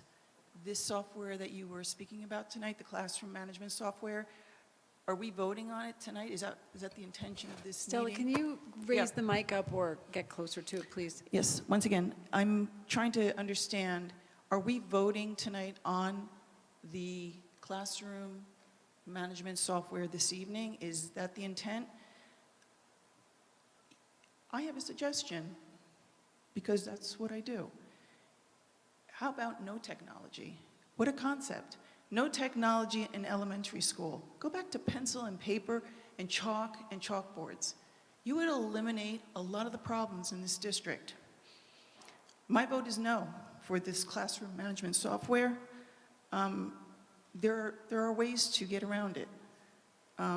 Software tools don't always fit every situation. We should be reluctant to use more technology. Inappropriate behavior will not be mitigated with more technology. I'm telling you right now, I think this is a huge mistake. This policy and regulation 236, I read it, but you had to sign it in order to get access to Genesis. I made sure I signed it with my name, and I added the phrase under duress, because there's no choice. I have no choice to say, I don't agree with this policy, or policies, I should say. The data breach from last spring. Parents should have been instructed, and I know we were told that there was a breach, but they should have been instructed to fortify their passwords for data points that were breached. That's a responsible approach. We were just told there was a breach. We didn't know any of the details. I realize that there are reasons why we can't discuss details, but we should have said to parents, look at your passwords, make sure they're strong, here are examples, because a year later, things may have happened and parents would have been caught off guard. And that's all I have to say. Thank you.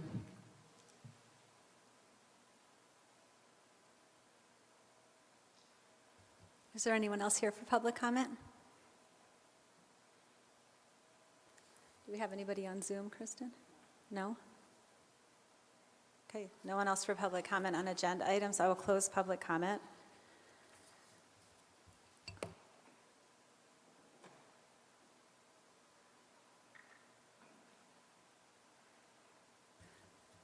In terms of the presentation and the question about piloting softwares in classrooms during school this spring, I think we'll probably discuss that a little bit at board forum.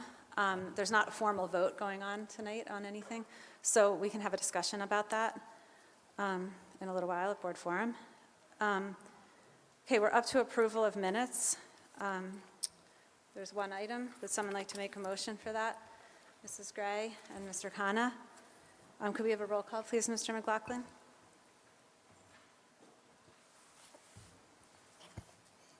Mr. Salmon? Yes. Ms. Schaefer?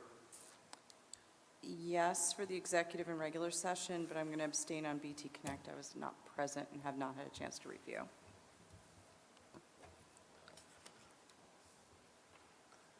Mrs. Gray, Yes. Ms. Singh, Yes. Mrs. White, Yes. Ms. Light, Yes. Mr. Khanna, Ms. Hira, Yes. Mrs. McCune, Yes, Madam President. thank you. Okay, we're up to the Finance Committee. There are 2 items. Would someone like to make a motion for them? Mr. Salmon and Ms. Light. Was there anything for Finance? No, we're meeting next Thursday, and I think that there's 2 items on the agenda. One is the standing item, the disbursements, and the second item is the long-awaited sailing team. So with I don't know if anyone's here from that group, but we're happy, I think, to be able to put that on the agenda tonight.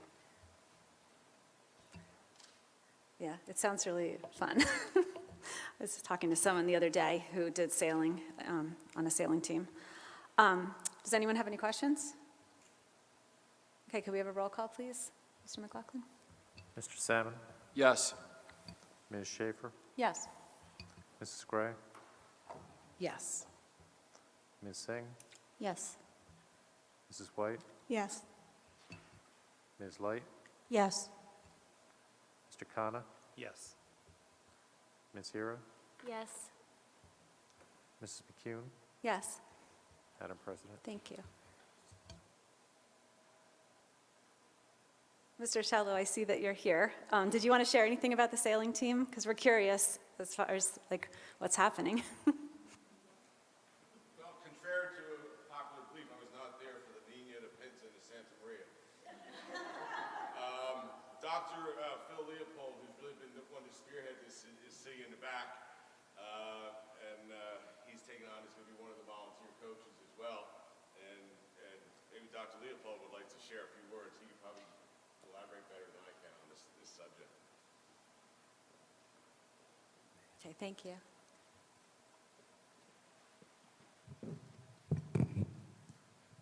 Hi, everyone. I'm Philip Leopold, 50 Peachtree Road. And I'd just like to thank everybody for their support, Mr. Shello, Dr. Lasvik, Mr. Markarian, Mr. McLaughlin. It's been a long road to get to this point, but we now feel that we are in a very good position in terms of having a terrific coach. He's a town resident, Stu Conway, who has been sailing since 1965. He's been sailing everything from 14-foot to 40-foot sailboats. He's circumnavigated the globe in a sailboat, but he will not be in a sailboat, he will be in the coach boat. But that's okay because he has traveled the Great Loop in a 43-foot trawler, which means he has gone through the St. Lawrence Seaway, through the Great Lakes, down the Mississippi River, around the Caribbean and up the East Coast. Our kids could not be in better hands for their training. We have a tremendous group of sailors. We have, over the course of the fall and the spring, 6 students and their parents who have stuck with us and are prepared to sail. They have purchased all of their equipment. They have done all of their training. Thanks to Mrs. Dupuy for supervising their swimming tests. They've passed their swimming tests. We are now working with the Raritan Yacht Club. Love to thank the folks of the Raritan Yacht Club who have been very welcoming. We were originally planning to be at the Manhattan Yacht Club, but because of Mr. Conway's association with the Raritan Yacht Club, and because they were so excited to have a high school sailing team sailing out of their facility in Perth Amboy, we changed venues, and it is a beautiful facility. The parents were down with the kids just to take a look the other day. We can't wait to get in the boats, and we're very happy to have your support in getting the kids in the boats as soon as possible. So I think this is going to be a great thing for the students this year and for the students going forward. And thanks again for all of your support. And again, if you have any questions, I'd be happy to answer them. Does anyone have any questions? No? Just a comment. I've actually personally sailed in sailboat races at the Raritan Yacht Club, and I think that they're going to actually very much enjoy themselves, so kudos. Thank you. Thank you. Thank you for coming out.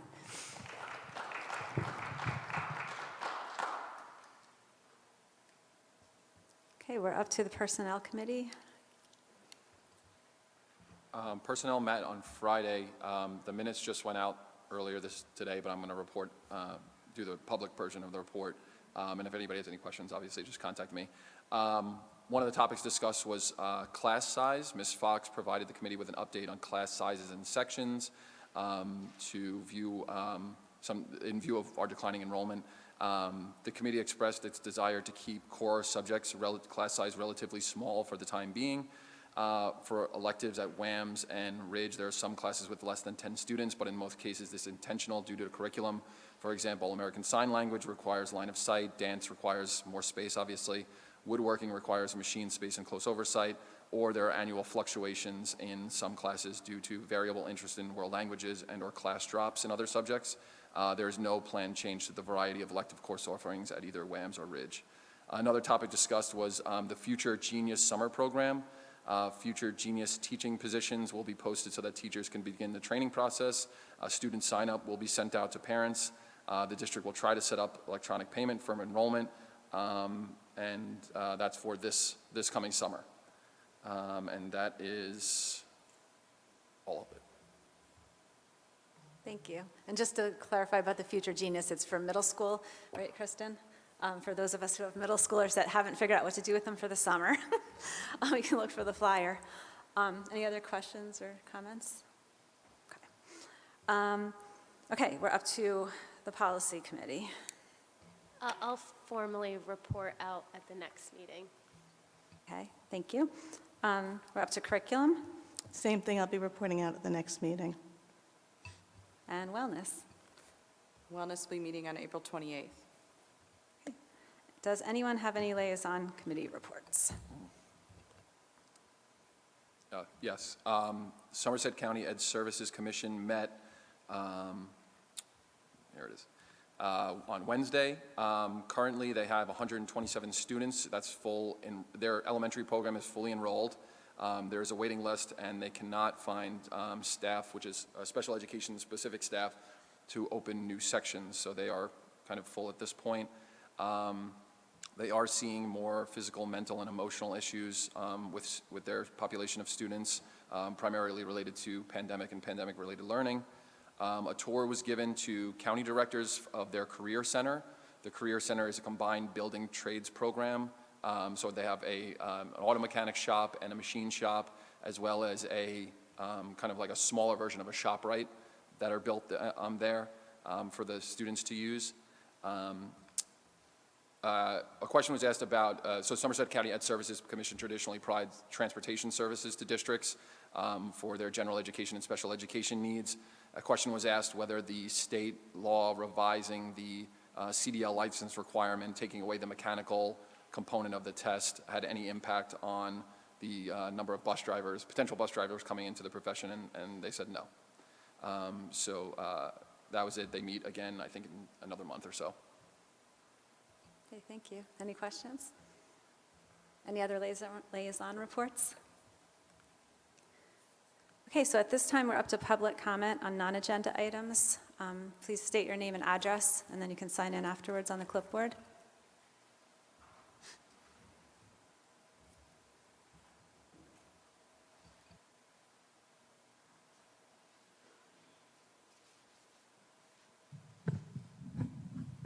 Good evening, I'm Frank Klaus. I live at 18 Owens Court in Basking Ridge. Was very happy to hear about the declining class sizes. Thank you for that. Was very thankful for the teachers for coming out this evening and for everything that they do and coming out tonight and talking. If we think about it, and maybe this is obvious to everyone, but social media, websites, apps, their whole purpose, the way they make more money, is to grab our attention and keep it and take it from our students. They make billions of dollars doing this, and they're spending billions of dollars perfecting their craft, and that's kind of what we're up against. So I am all about monitoring and helping our students focus on learning, at least while they're in the classroom. During the year of virtual learning, my daughter in the 4th grade learned a huge amount. Her teacher was absolutely incredible. So I want to thank the teachers for all that they do and thank Mr. Green for all that he does. A lot of time was spent selling this idea of monitoring tonight, so I want to ask the one question that wasn't covered.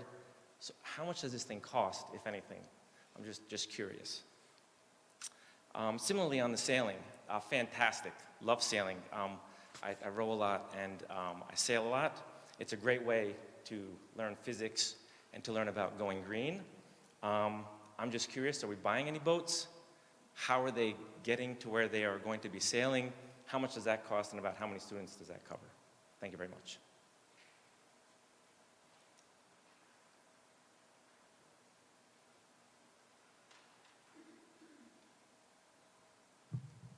Good evening. My name is Amanda Hughes, and I'm 434 Lyons Road in Basking Ridge. I just wanted to take a moment to say something that probably could have been an email, but I think needs to be said out loud. I wanted to take a moment to publicly thank and recognize Mr. Michael Fackelman, Mrs. Martha Harvey, and the cast and crew of the spring musical, Matilda. Due to the nature of the musical this year, Mrs. Harvey included some younger students from our schools. So 11 elementary and middle school students auditioned and were selected to participate in the high school musical, including my daughter. I just wanted to say thank you to all involved for creating such an opportunity for the younger students in our town. This was the perfect balance of difficult, yet possible, as the kids learned music and dances alongside much older students. While the chance to perform on the big stage under the big lights was memorable and meaningful, what I would really like to highlight is the amazing relationship built between the little kids and the big kids. And I don't say little in a demeaning way, that was their title in the script. After the very first practice, all I heard from the littles was how nice everybody was and how it's so fun. The high school students went out of their way to welcome the young children, acting as positive role models and modeling what it means to be cool under pressure. All the while, they were building relationships and teaching the children so much more than just being on stage. I watched high school students voluntarily help younger students with their homework, play games backstage, and generally welcome to the drama club community. And this is truly what the little kids will remember and hold on to. Even now, weeks after the performance, high school students are yelling hello to my daughter in the grocery store. I also watch student directors answer questions and help with and have just as much, if not more patience than that of an elementary school teacher. I have also had the opportunity to watch other programs in our town, such as Tomorrow's Teachers and the Big Sibling Program, and I love seeing our high school students have a positive impact on the children in our community. While I know that not every musical lends itself to having 11 little kids swinging their jackets around on stage, I would hope that programs such as this can continue in our town, and I thank you for support for programs such as this. Maybe in the future, other clubs or organizations would welcome some younger visitors to give them something to look forward to when they get to Ridge. And to go a little bit off script, I will also thank the sailing team and look forward to maybe they could take the younger students sailing too. As I did 4 years of college sailing, I know that that is an awesome program, and I'm really thankful. And I almost fell off my chair when I heard it was coming, but I'm thankful that it is coming to Basking Ridge. So thank you.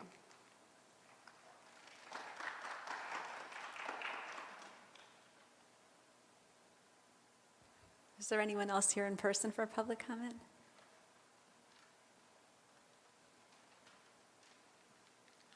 Good evening. Keith Molinari, 27 Franklin Drive. Ladies and gentlemen of the board, it's great to hear about the sailing team and how well Matilda went. I think that's wonderful. What I want to talk about a little bit different tone, unfortunately. Just full disclosure, I am running for the board this fall, and I have some questions and some comments regarding the recent equity audit presentation. A question I have, the $40,000 for the audit came from a federal grant. Now, was this grant specifically for this audit, or were the funds able to be allocated to other initiatives? Even with the grant covering the initial cost, this audit's not free. There's opportunity costs involved for the time spent on implementing this as opposed to other curriculum and learning endeavors. It's also apparent that the district would incur costs to implement the inevitable recommendations, which the presenter stated would be over a 3 to 5 year time frame. That being said, now that this initial money is spent, I do hope it goes well. But given the lack of quantitative metrics involved with this, I do believe this is a solution in search of a problem. As far as US2, the vendor administrating the survey goes, I do hope you as a board have vetted them extremely well, because from the presentation I picked out several comments that were disturbing. These mainly came in response to community questions, as the main presentation was high level and somewhat vague. Here are some things that jumped out to me as potential red flags. When asked if CRT is included in the answer it was included. The answer was not specifically. That should have been a complete negative, as there are current board members who clearly distanced themselves from CRT at the League of Women Voters debate in 2021. The presenter corrected a question from a community member about minority representation, stating, "We don't say minority, we say marginalized community." A few moments later, the presenter said they avoid judgment statements. I would say that proceeding from the premise that if you are a minority, you are marginalized is a judgment statement and speaks to the company's outlook. When asked whether they'd be looking into white privilege, the presenter stated that it was a great concept and something that would definitely be looking into, as well as all types of privilege. What are the other types of privilege? I watched a TED Talk the presenter gave a few years ago where she listed some. Male privilege, heterosexual privilege, Christian privilege. I don't see how proceeding from this type of worldview can be anything other than divisive. When asked about what kind of solutions are typically recommended, the presenter talked about encouraging affinity groups. The district already has clubs and groups based on interest, culture, language, etc. However, the way this was phrased really made me wonder if it would just serve to further divide students. A final question and a final ask. Parents do expect specific answers to address their concerns. Given the vagueness of the consultant's answers, can parents see the survey questions before they are revealed to the students and not concomitantly? This could assure appropriate permissions and perhaps a deeper level of participation. And my final ask, just taking in regard everything I said, is that when the board does look at this process and the results that come in, please look at them with a critical eye. Thank you.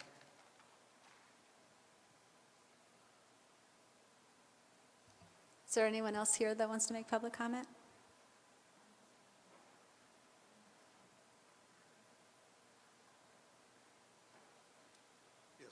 Cody Smith, 36 Royal Oak Drive.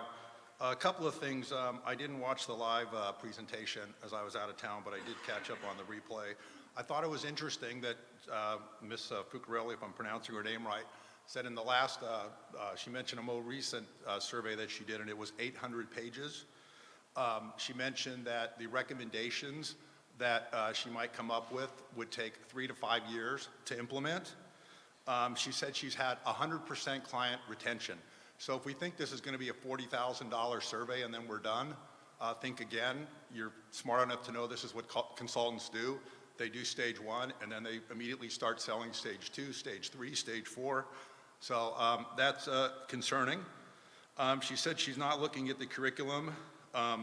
She mentioned that I had marginalized, but that was covered. LGBTQ, she said yes, but you're not looking at the curriculum. I haven't got done vetting her yet, but there's a number of things out there with her on the internet. And some of the other presentations that she's done in webinars. Gender and sex are not the same. Understanding LGBTQ issues in the classroom, and a whole host of things along those same lines. So I kind of wonder where we're going. And dovetailing into that, I don't like that word, but dovetailing into that, you may have seen over the weekend that there were a number of things that broke about the new training coming up. I think it's the comprehensive health and physical education that's supposed to be implemented in the fall. Governor Murphy refused to answer some of the questions when some of the lesson plans were there about what our kids in 2nd grade will be taught. There's more out there today on 5th grade. I was taking a look at this. There's a 66-page document out there outlining what is supposed to be taught under this curriculum. Even for the 8th graders, it's quite troubling. At least I found it troubling. I wouldn't stand up here and read you some of the things that it suggested that we teach our children in public school. But I think since we're doing this whole consultant report, we really need to understand what we're going to do in the fall regarding this mandatory training.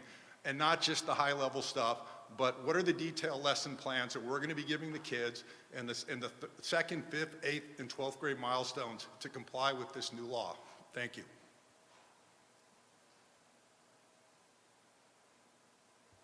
Is there anyone else here in person? Thank you.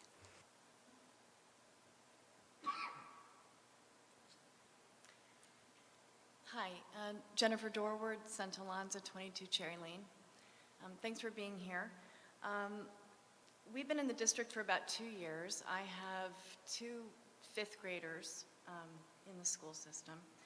And since we moved here, I've been looking at the curriculum and trying to navigate the website, and have found it very difficult.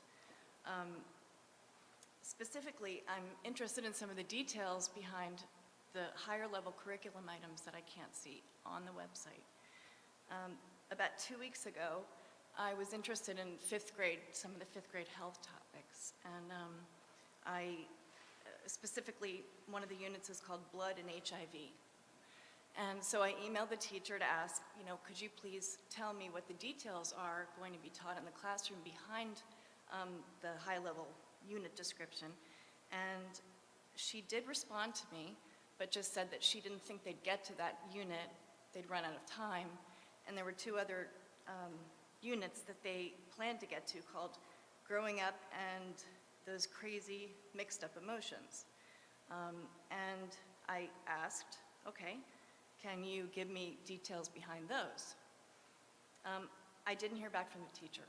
So I waited a few days and then emailed the principal, and she did get back to me, but just copied and pasted what's on the curriculum website, which is the high-level outline. So I replied and said, this is good, thank you, but can you please share the details behind what's going to be taught? She said she'd work on it. I haven't heard back yet. And, these are 10 and 11-year-old kids who are going to be taught things about sex education, just as was mentioned a moment ago. Specifically, some of the things that are at least in the state curriculum are, what puts you at risk of contracting STDs and HIV, what are the symptoms of pregnancy, and I think that there are a number of others, which again, I don't know that I want to state them, but I think for 10 and 11-year-olds, parents need to have transparency into what is going to be told to their children for 2 reasons.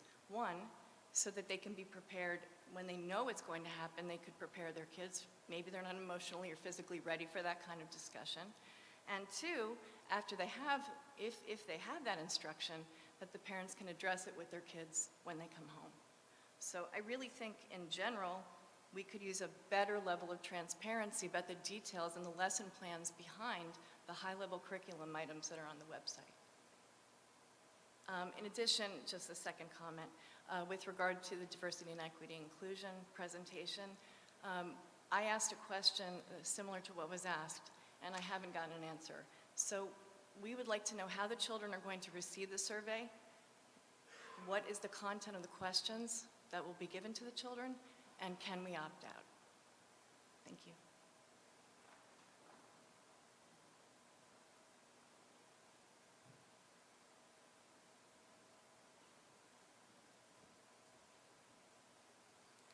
Good evening. My name is Chilla Chipak, 264 Liberikonia Road.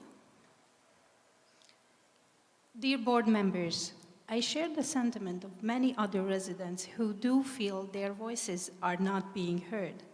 There is a very simple solution. Why doesn't the board start every meeting with a new first agenda item as addressing all questions and concerns from the previous meeting that could not or were not answered that time? I do understand that questions might ask for further analysis and research, and you might not know all the answers to them on the spot. This is why we would kindly ask you to allocate the time and answer them at the beginning of the following meeting. Thank you very much for your consideration.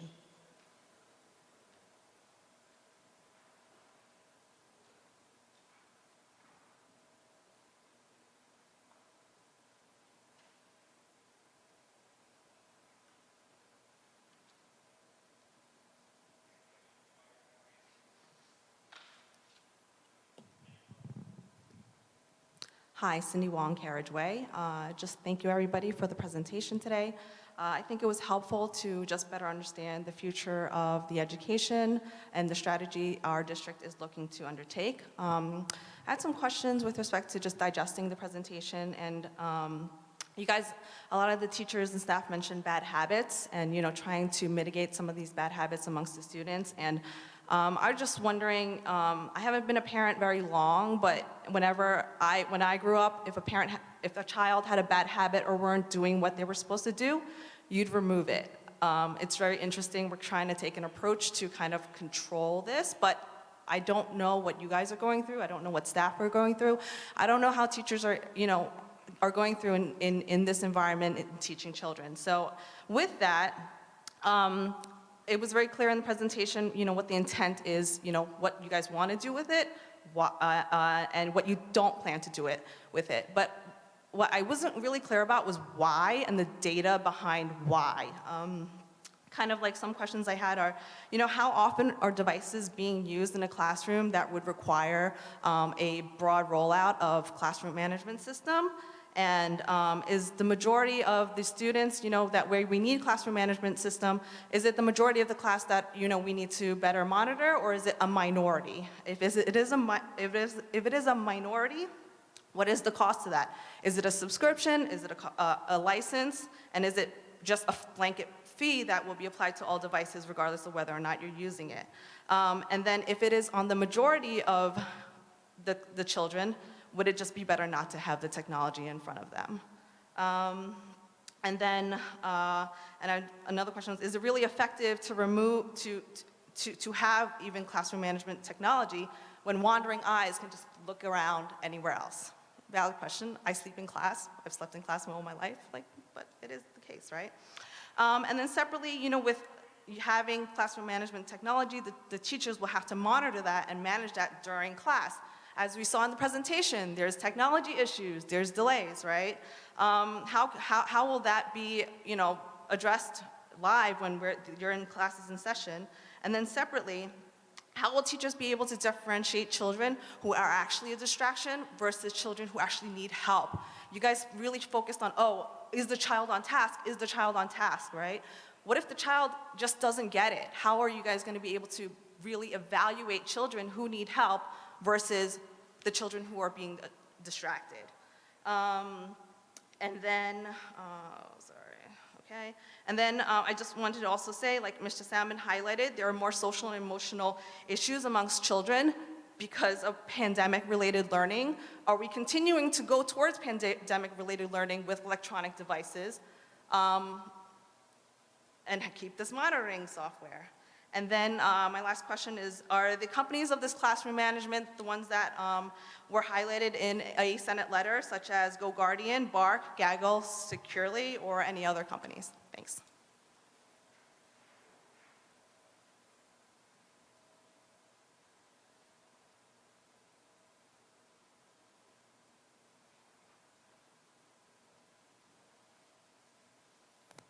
Stella Perna, 105 Tuxford Terrace.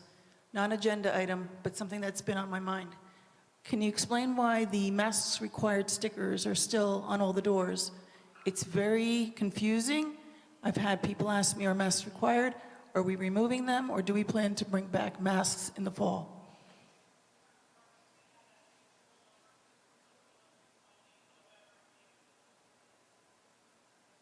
Is there anyone else here for in-person comments? No, is there anyone on Zoom, Ms. Fox? No? Okay, at this point, I'll close public comment. There's a lot of different questions. Why don't we leave the ones about classroom management software for our discussion? Does that make sense? And then you guys can chime in on the parts, you know what I mean, of that. Do you want to take any of the other ones that are? Sure.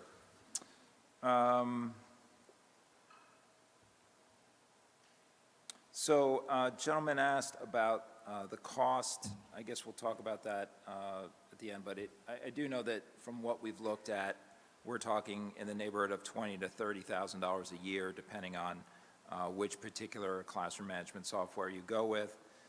In terms of what we would like to do this spring, not surprisingly, these vendors allow you to try the software at no cost when you're testing things out. So I don't anticipate there'd be any cost for trying any of these different products this spring. The sailing club cost question came up in terms of purchasing boats. The district is not purchasing any boats. the policy that the Board of Ed has for starting new athletic programs essentially requires that for the first few years, the families involved in starting the program are footing the bill. And as I understand it, there's been an agreement worked out with the location where the sailing is going to occur, allowing them to use boats that are already owned by the club. As far as transportation is concerned, parents will be handling that themselves, and as I understood it, we have what sounds to be 6 students to start that sailing team. There was a question about the equity audit and could federal funds that were earmarked for that project have been spent elsewhere? Yes, they could be spent elsewhere. Yeah, there was a few people that asked about the survey. We're working on getting information specifically about the survey, how we will advertise the survey, how we will present information if we can. I did send an email this morning on that very subject, trying to get a little bit more detail to review the exact survey and hold it against board policy. We do have board policy that defines what types of surveys individuals have to have consent in order to complete. So we are working on that, and as soon as we have that information, I certainly hope to be able to get it out this week. So I know a few people have asked the question about, will we be able to see the survey in advance? Will we have the opportunity to opt out if we don't want our child to take the survey? So I'm working on that, and as soon as I have that information, I'll get it out to folks.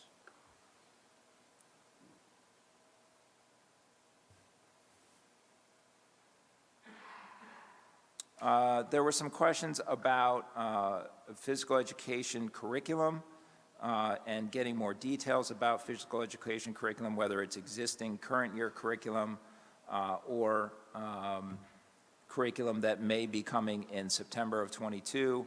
I can say that I appreciate the question that one parent raised about following the chain of command, and I do appreciate your efforts to do that in talking to the teacher about your questions about what's being taught and then the principal. So what I'd like you to do is if you would send me an email directly so I could follow up on that, I'd appreciate that. Between myself and Ms. Fox, I'm sure we can get you the information that you're looking for there. With respect to future curriculum and what changes to the health and physical education curriculum that are scheduled to come for September, Ms. Fox will speak to that momentarily.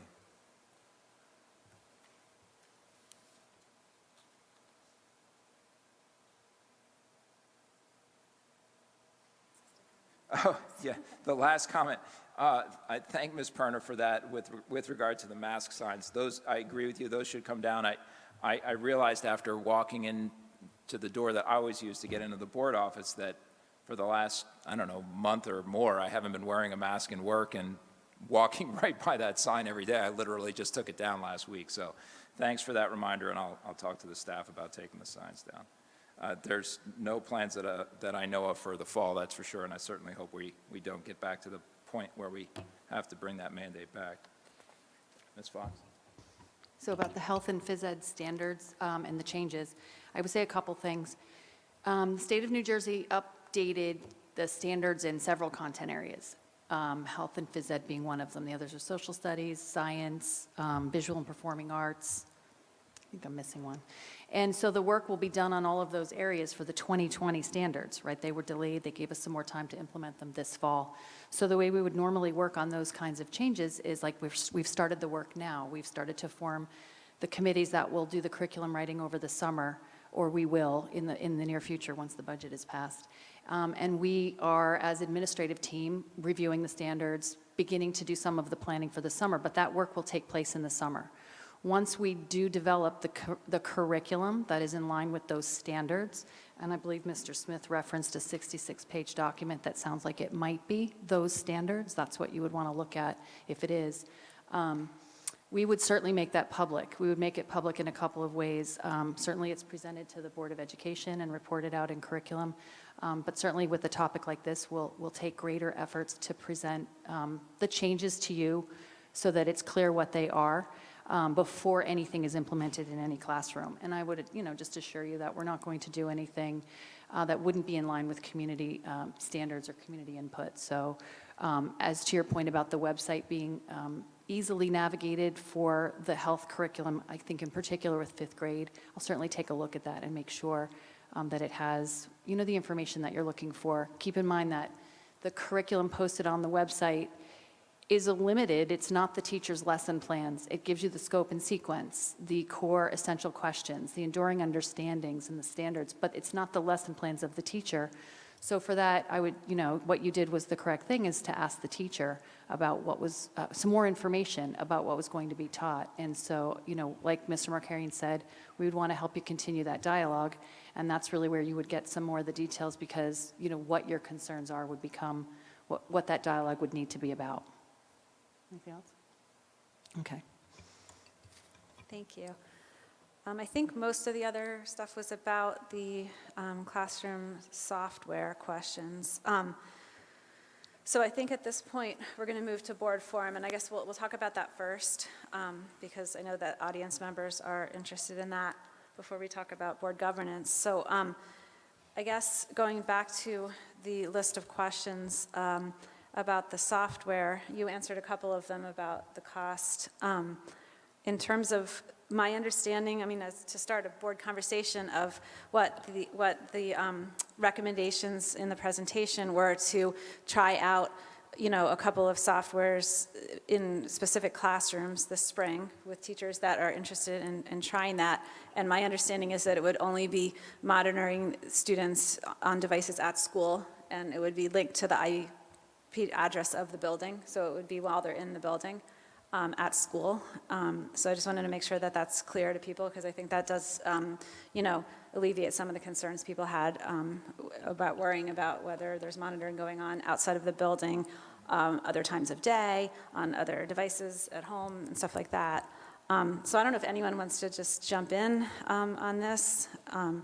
I feel that, listening to all the reasoning behind, the teachers and why they're interested in having some types of guardrails, as I guess you guys were putting it, for the students totally makes sense to me. So I'm definitely, open to trying some of that out and seeing how it works. I don't know how other people feel.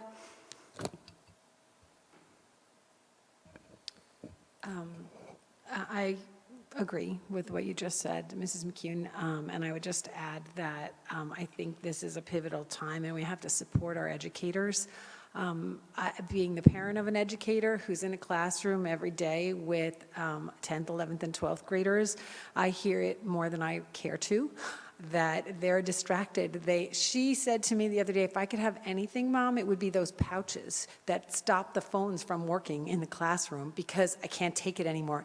And this is a 29-year-old who literally said to me right when the kids came back from the pandemic, oh, it's fine if they have their phones. Now she's losing her mind. The teachers need our support. They need our understanding for the challenges in the classroom. And I do think our students need our help with getting back to what they knew before we kind of had controlled chaos at home. And I hope that we can at least get through this trial and see how things go. And, identify something that will work and, allow us the kind of flexibility and controls that we would be looking for, so that there's a comfortable ease of use for the community as well. Suzanne? Yeah, I was reflecting on the fact that during the pandemic, I was monitoring, 2 students and trying to keep them from drifting off. And I can't, onto computer games versus, are you really in class right now, or are you playing a game?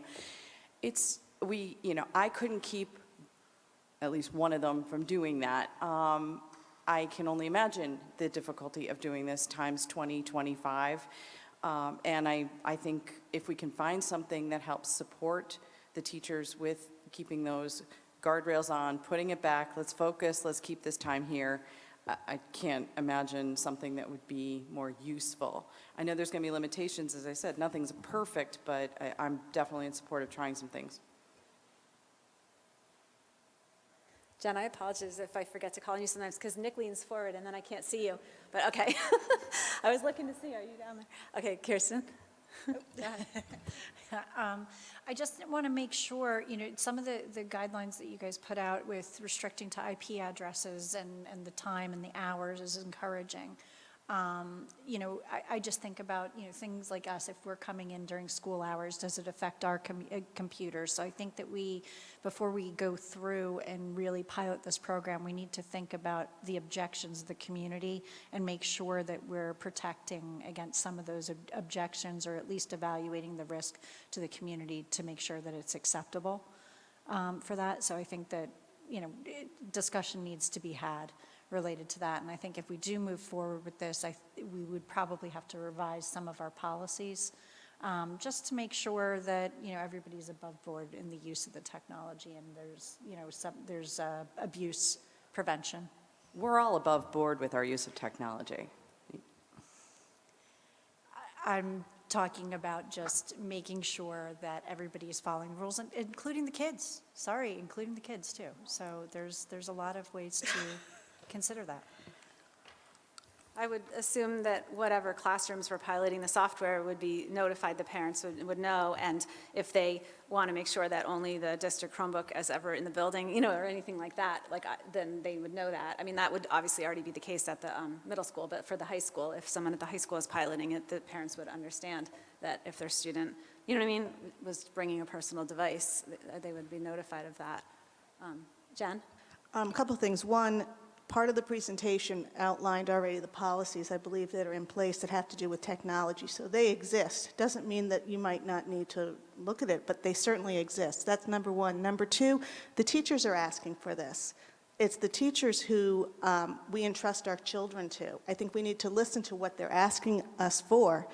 And technology is not going away. And it's funny because a couple of weeks ago at a board meeting, we had parents talking about the colleges our kids get into and how to get them into Ivy Leagues and what they're going to learn when they're in college. Well, guess what? They're using technology at college. You can't take technology away and expect that they're going to excel when they get to the next level. It's just unrealistic. It doesn't mean that kids are in front of their device the entire day that they are in school. But there are valuable lessons that are taking place in every single subject, at every single subject and grade level. And teachers are equipped to be able to do all those things that you want them still doing. They're still differentiating for the kids. They're still identifying the students who have extra needs. It doesn't negate any of that. It just allows them, while they're doing all of that, to make sure that every other student is actually doing what they're supposed to be doing. And certainly as a parent, that's what I want the teachers doing when my kid is in their classroom. Gudia? I also agree with what you just said, Jen, because I think that technology is pretty much an obvious tool that most professions use, and so I think it's creating good habits now, and maybe retroactively trying to fix some of these habits. I also think that kids do really well in routine and structure, and I feel like we might have to teach them a little bit again with some of these bad habits that they've opened up to, with the pandemic. I don't think it's a bad thing. I think it's a learning process for all of us. We realize I realize as a parent that I wasn't able to really stop the distraction from happening when we were doing virtual learning. So as you said, Suzanne, I'm sure the teachers struggle way more because they have to do this every day, in and out with multiple students. So for that reason, I do think that going back and trying to fix some of these problems is very valuable, and just to teach them proper etiquette with technology for the real world that they will inevitably be in. So, Suzanne? Yeah, just building on that too. Things take practice. Anything that is, we're teaching the students is to practice time management. This is technology use. If they don't practice it now, if we take it away from them completely, as someone suggested, they get to college, they're not going to, either they're going to go crazy with it, or, they're not going to know what to do with it. And I would also challenge whoever the comment was that we should take it completely out of the elementary schools. look at some of the stuff that's being done in the elementary schools. They're not just sitting on the computer and doing all of that. They're doing all kinds of wonderful creative projects and hands-on art and learning and reading and things like that. It is not all just technology, but we don't want to take away a tool that enhances the education that the teachers are using. And I know I'm going to botch the name of it, Grant, but your chart that shows the different levels of using technology. Yeah, so like the first level is just replacing so instead of typing on writing on a paper, you type the same thing. So yeah, so that's like the use of technology, that sometimes it's convenient, certainly, to use technology instead of a paper and pencil, but it doesn't really add anything. But like when I see some of the stuff, and interestingly, during the last while, my older kids have been back and forth during the pandemic at home watching their younger siblings, do their classes at Ridge and WAMS online, and they took all the same classes with lots of the same teachers, and they're like blown away by all the cool stuff. And like, not that the classes weren't good back when they took them, but like they're able to do stuff that they couldn't do without the technology, right? They're learning stuff at a different level, and it's definitely a different level of learning. So I wouldn't want to take it away. Obviously, I don't want my kid in front of a screen all day long, so I know that the teachers aren't doing that, but it's a mixture of different activities. But I think that the value added overall is very high. So, Dinesh? I was just going to say is right. I mean, technology is just ingrained in what we do every single day. So it's not just in school. I'm sure they're using it at home as well, right? So it's not that we can take it away from that aspect as well. I think one thing we also want to make sure is, as we said, right, we want to help our teachers along that aspect, right? Distraction is easy. We are trying to do that at home as well. So being and reinforcing it in school, I think it's just a double-edged kind of like, we really need to focus on that one for the kids. So I think it's just important. Yeah, you might have a lot of parents wanting to get access to the software to keep only one tab open at home, too. Jen? Well, I just want to mention, and back to that, when we had our last, we meet, monthly or every month with the Parent Advisory Board with Mr. Markarian and Ms. Fox and principals. And when this came up at the discussion, the PTO presidents were all very much supportive of having something. In fact, a number of parents were like, could we get this at home too? So this notion that the community does not want this is not correct. I'm not saying everybody wants it, but I just want to make it very clear that there is a great deal of support from the parents that they would like the teachers to have the tools that they need to keep the kids engaged in the classroom. Tim? I think what Goodia said and Dinesh said too, like I would echo those comments. Like when COVID came, we swung the learning paradigm pendulum all the way to the other end, and it was complete Wild West. Kids were at home and they had no guardrails, right? So it's a tool, like you were saying, to bring it back, to kind of push it more towards the center of not fully analog learning, but something more like what it looked like. And maybe it's something temporary that'll just readjust the kids and kind of get them to understand, okay, now I'm in school and this is how I have to behave in school. One of the comments during public comment was all about monitoring, and it doesn't do anything else. But I think the software that we were looking at, or some of the examples in the video and what Mr. Swanson was saying, was that there's other components to the software which one that I really liked or seized on was like the real-time feedback. So when they roll out a lesson plan, they can do like a Kahoot or a Quizlet or something like that and get real-time feedback from the kids and see, did all the kids get it? Did none of the kids get it? Did something get lost in translation? Are there a few kids that need help with a certain thing? And by using software in real time, you can diagnose maybe some like lesson-based issues or learning-based issues. So I really like that aspect of it too, which is not just, making sure the kids aren't opening 50 tabs. It's really about reinforcing the learning environment and what the teacher is trying to do on top of kind of getting them to focus. So I fully support this initiative, and, obviously subject to the pilot and to see how everything rolls out. But I think it's a good idea to give the teachers, it's the same thing that parents do with screen time limits or app timers. It's the same exact thing. You're just trying to bring the kids back to having some focus on kind of like real life. Karen? Just on the same point that Tim was making, something that I heard from, I think, one of the administrators at one point about some of the other tools or aspects to this tool, how much time it could save. If you expect a group of students to come in and there's 20 or 25 students walking in the room and you want them all to get set up on a particular website or page or whatever it is, if you're waiting for them to do that and unpack with this tool, you can now get everyone on the same page at the same time. That saves valuable instruction time. And I think we just want to remember that the staff know what they're asking for, and they know how they can use it to provide a better education for our students. And certainly we have to, and I want to, not to be redundant, but just agree that with the other board members you've mentioned, we have to be mindful of how it works, where it works, when it works. But I think we need to understand and respect that the educators are the ones doing the due diligence on the advantages that it will provide in terms of education to our students. Suzanne, Jen, I can actually see you now because you waved your hand. I also think, a word that comes to mind is trust. We send our kids to school 5 days a week for hours on end. We need to trust that the people that our children are with all day long have their best interests. I trust that they have come forward and said that there is a need, there is a problem, this is a solution. These are the reasons we need it. This is why we need it. We need to give the teachers our trust in what they do with our kids during the day.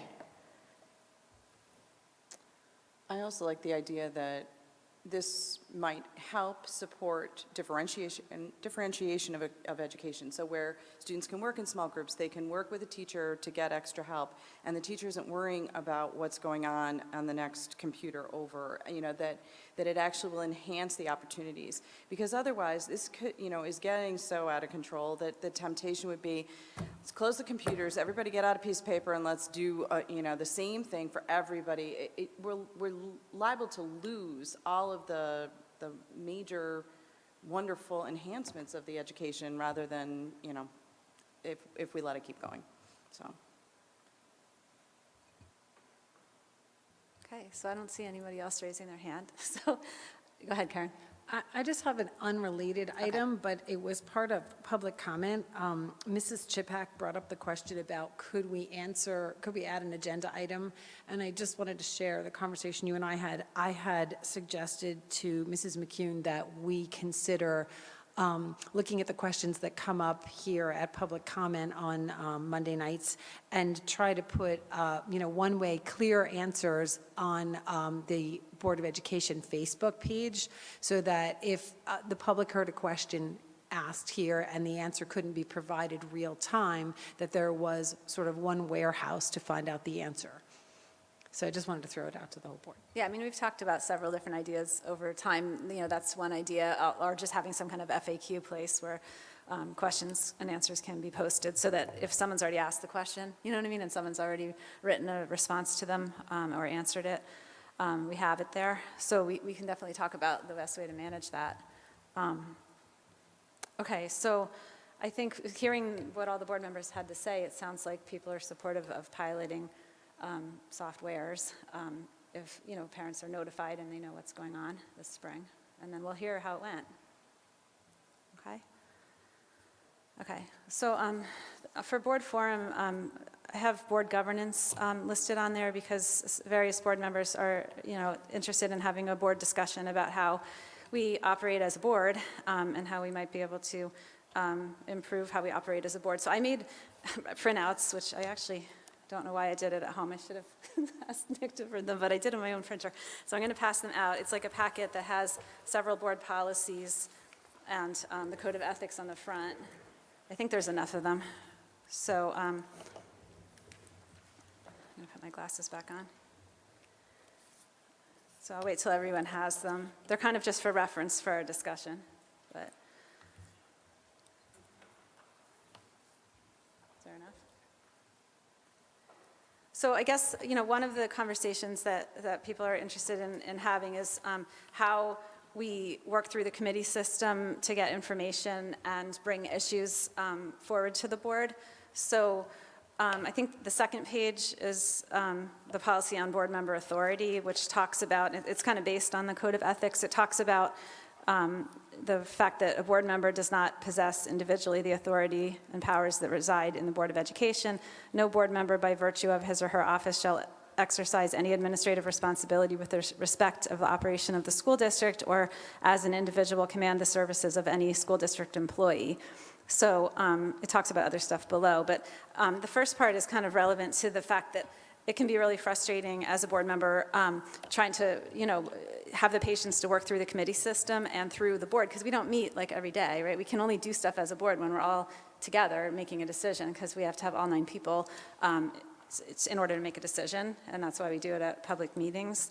So I don't know if anyone else wants to chime in on it, but I know, Ms. Light, you've been upset thinking that I'm withholding information from you between board meetings, and I just wanted to put it out there that, we work through the committee system, and board members all need to have access to information because we work as a full board. So usually when there's requests for information, they usually either get discussed at a meeting like tonight when we talked about the presentation and what we want to do moving forward, but also sometimes go through committee first and then get brought to the full board. So it's not an instantaneous, process, because people need time to get to the next meeting. So I don't know if anyone wants to chime in. Well, I also think that we have to be mindful of what our role is. And for instance, I may chair the curriculum committee, but that doesn't mean that I can send an email to Ms. Fox and say, I need you to provide the following information for me. That's just not how it works. I can say to her, somebody has asked for us to discuss this at curriculum, and she can put it on the curriculum agenda, and then when we meet, we can discuss as a group, and then whatever comes out of that, I would report back. But as an individual board member, she doesn't work for me. She works in the district, and simply sitting on the board doesn't give me the authority to make a request like that. So I think we have to be mindful of that. I mean, I think the main issue is that we have to, allow the administration to run the district. So if you look in the Code of Ethics, there's a couple different sections that says, I will carry out my responsibility not to administer the schools, but together with my fellow board members, see that they are well run. I will recognize that authority rests with the Board of Education. So that to me, that means that we're kind of hands-off in terms of like doing the actual running of the school district. Obviously, we get reports all the time. We get updates at meetings about what's going on, like we got one tonight about all the work that this committee of many staff members has been doing regarding technology, but I don't feel like it's our place to like tell them how to do that committee or tell them what recommendations to make, because we're not the people that are running the district and we're not the teachers. So I don't know. Well, Robin, to that, I would also say in terms of that, each time we do ask for something, it takes them away from what they're actually supposed to be doing. So to put a request in, all the teachers here, all the administrators here who are working on this presentation for tonight, if we go to them and say, I need X, Y, and Z, well, then they have to stop what they're actually supposed to be doing. So, there's a time and place for that, and there's a system in place for that, and that's part of the reason for that. And I mean, I think the administrators in our district are always willing to answer questions, and they're very open and transparent about what goes on in the district, but I think we have to go through the proper channels to get our answers. So, I'd ask that we do that. And Ms. Light, I'm going to ask you, do you really feel that we're withholding information from you? I have been told when I started on the board that if I had questions to go through the committee system, which is what I've been doing. And since I've been on the board, I've gotten pushback to ask why I need the information, what is my motive for it, what am I trying to find. And as I mentioned to you in my email to you, everybody absorbs and learns different information and gains different things based on their experience, their way of learning things. So that is what I'm doing. I'm trying to get the information in a way that my mind can process it, which I mentioned to you is kind of the definition of equity. So I've followed the procedures. I'm getting a lot of pushback from the information that I want. I had a lovely conversation with Karen earlier to discuss some of the financial information that I want, and I'm going to be waiting until we approve the minutes and I see how everything is actually responded back and how everything is broken out from that perspective. So I think that, and this seems to be an overall problem within the community, the way by which things are communicated, particularly how you communicated back to me, saying, we'll wait until we have this meeting, until I have a chance to meet with you. I think that you shooting back and going outside the committee was inappropriate. So Karen had a conversation with me. She gave me the answers that I needed. I'm fine. I don't expect information immediately. I understand it takes a while to get through all the systems and all the people, and that it does take it away from what they're doing. But if I'm expected to do my job as a board member, I have to get the information that I need to be able to vote on something for the good of the community, and that's what I'm doing. Okay, because when you asked for the information on Thursday, I told you that we weren't taking any action on the budget, and you seemed to need the information before the weekend, and I never said that I needed it before the information. I did say that I would like that information so that I can start reviewing it before we have to vote on the budget in May, and that it was going to take me some time to do so. So I think you are misrepresenting what I had communicated with you. Okay, well, this seems to be a chronic, continuous conversation, so I just want the board to be aware of it, because as far as I know, I haven't been withholding any information, and I've been trying to answer questions as they come in. I did chime in on the email that was written to the committee chair, and I apologize for that, but you have not reached out to me for any information about anything else, so then for you to say that I'm withholding information is a little bit unusual to me. I did not direct that at you. As I mentioned to you, I reached out to the committee chair. And then you said that I was withholding, that all of us are withholding information from you. I'd like to see where I said all of us.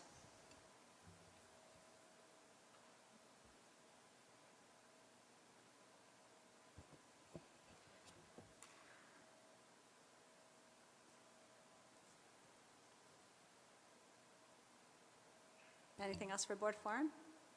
I really don't think this conversation can end this way. I hate to say it. I think that there has been so much that's been going on. You use the word transparency all the time, and yet I don't think it's transparent to the community what's been going on behind the scenes. And to be honest, it's incredibly frustrated. You haven't reached out to me once to ask a single curriculum question. So this idea that you're going through the proper channels,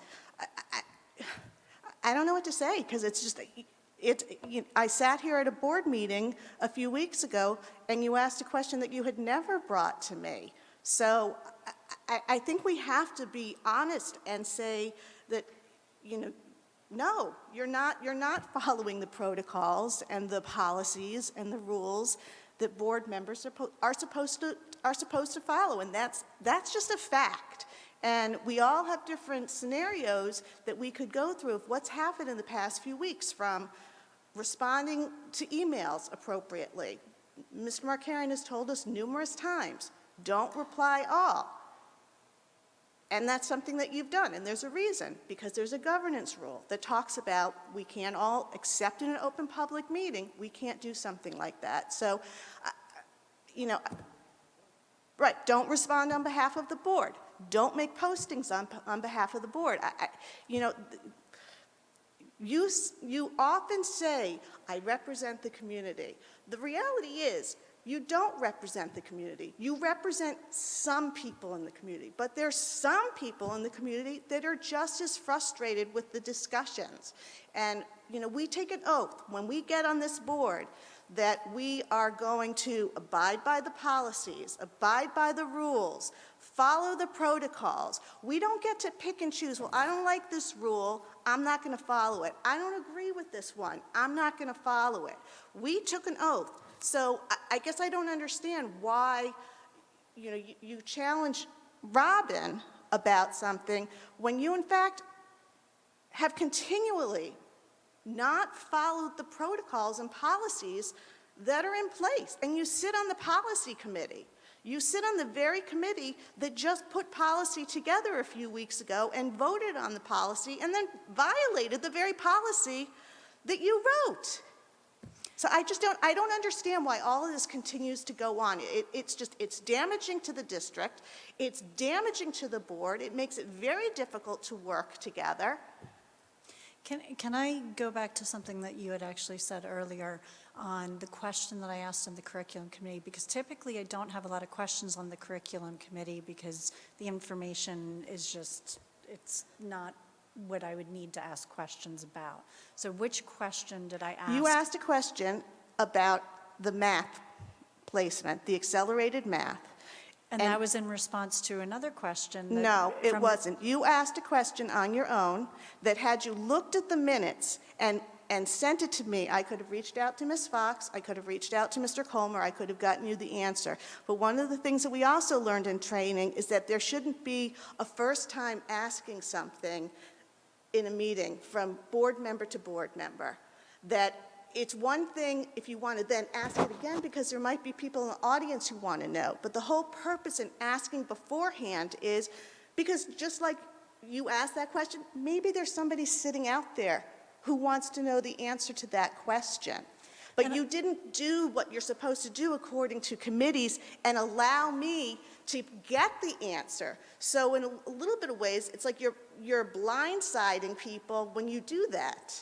So we're going to have to agree to disagree because that question was in relation to something that you had said made comments on during the session. So if I was unprepared for that question, I apologize, and I did not mean to surprise you with that, but it was a question. But that's also easy to say now. There's a lot of times it's a misunderstanding. I didn't mean to do that. And I think it's a problem if people don't have trust that that's really what your intention is. I mean, we have to work together. We have to work together. I agree with you. And, you know, have you reached out to anyone at all since you've made comments that are disparaging about every single one of us? I don't think so. I would say that your use of public email and public social media about things that you have said to me online that I have not brought up to the board, that have been sent to me anonymously through mail at my home. Well, I would be happy for you to share that because I don't talk on social media. I don't. I don't never post. posts on social I will media. be very, very happy to send you the You screenshot go that was ahead. mailed to my Go house. ahead. And again, that has nothing to do, it's a great deflection. It's a great deflection from what we're trying to talk about, which is how we are supposed to carry on when we're sitting at this table. We're trying to talk about the way the board operates. We have a policy here on answering emails, and today you answered an email and didn't check with the curriculum director about a curriculum-based email, and you said you don't have questions about curriculum, but in your response, you said you have lots and lots of questions about curriculum, and you offered to research it for a member of the public, who then fired off a response with a lot of other upsetting stuff in it. You didn't reach out to Kristen or Jen as the curriculum chair. You just I answered the forwarded question. an email and copied Kristen But you on an answered the email. question without knowing anything about what you were answering, instead of getting the proper information from the school district. And so then you didn't copy the whole board. So now you've sent an email out to the public with misinformation or questions that puts doubt in people's mind as if we don't know this stuff, which you didn't even check with anyone. That's Robin, what we're talking about. I responded back to an email that was sent directly to me. I copied you, I copied Jennifer, I copied Kristen, and it was with a link to the website for curriculum. But that's not the protocol, and we reviewed this in training. The protocol is if we as an individual receive an email from anybody in the community, parent, student, you forward it to the board president, the board vice president, Mr. Markarian. I just had to do this a week ago when Jake Perry reached out to me for a question for the newspaper. I can't just respond on my own. I follow the protocol. They then said, this is what you can say. We construct it together. And then the entire email train was sent out to everybody. And you sat there a few weeks ago when I questioned you and said, I know the rules. But you don't know the rules if you're saying that this is how you handled it. We do not respond individually unless we've been given the green light.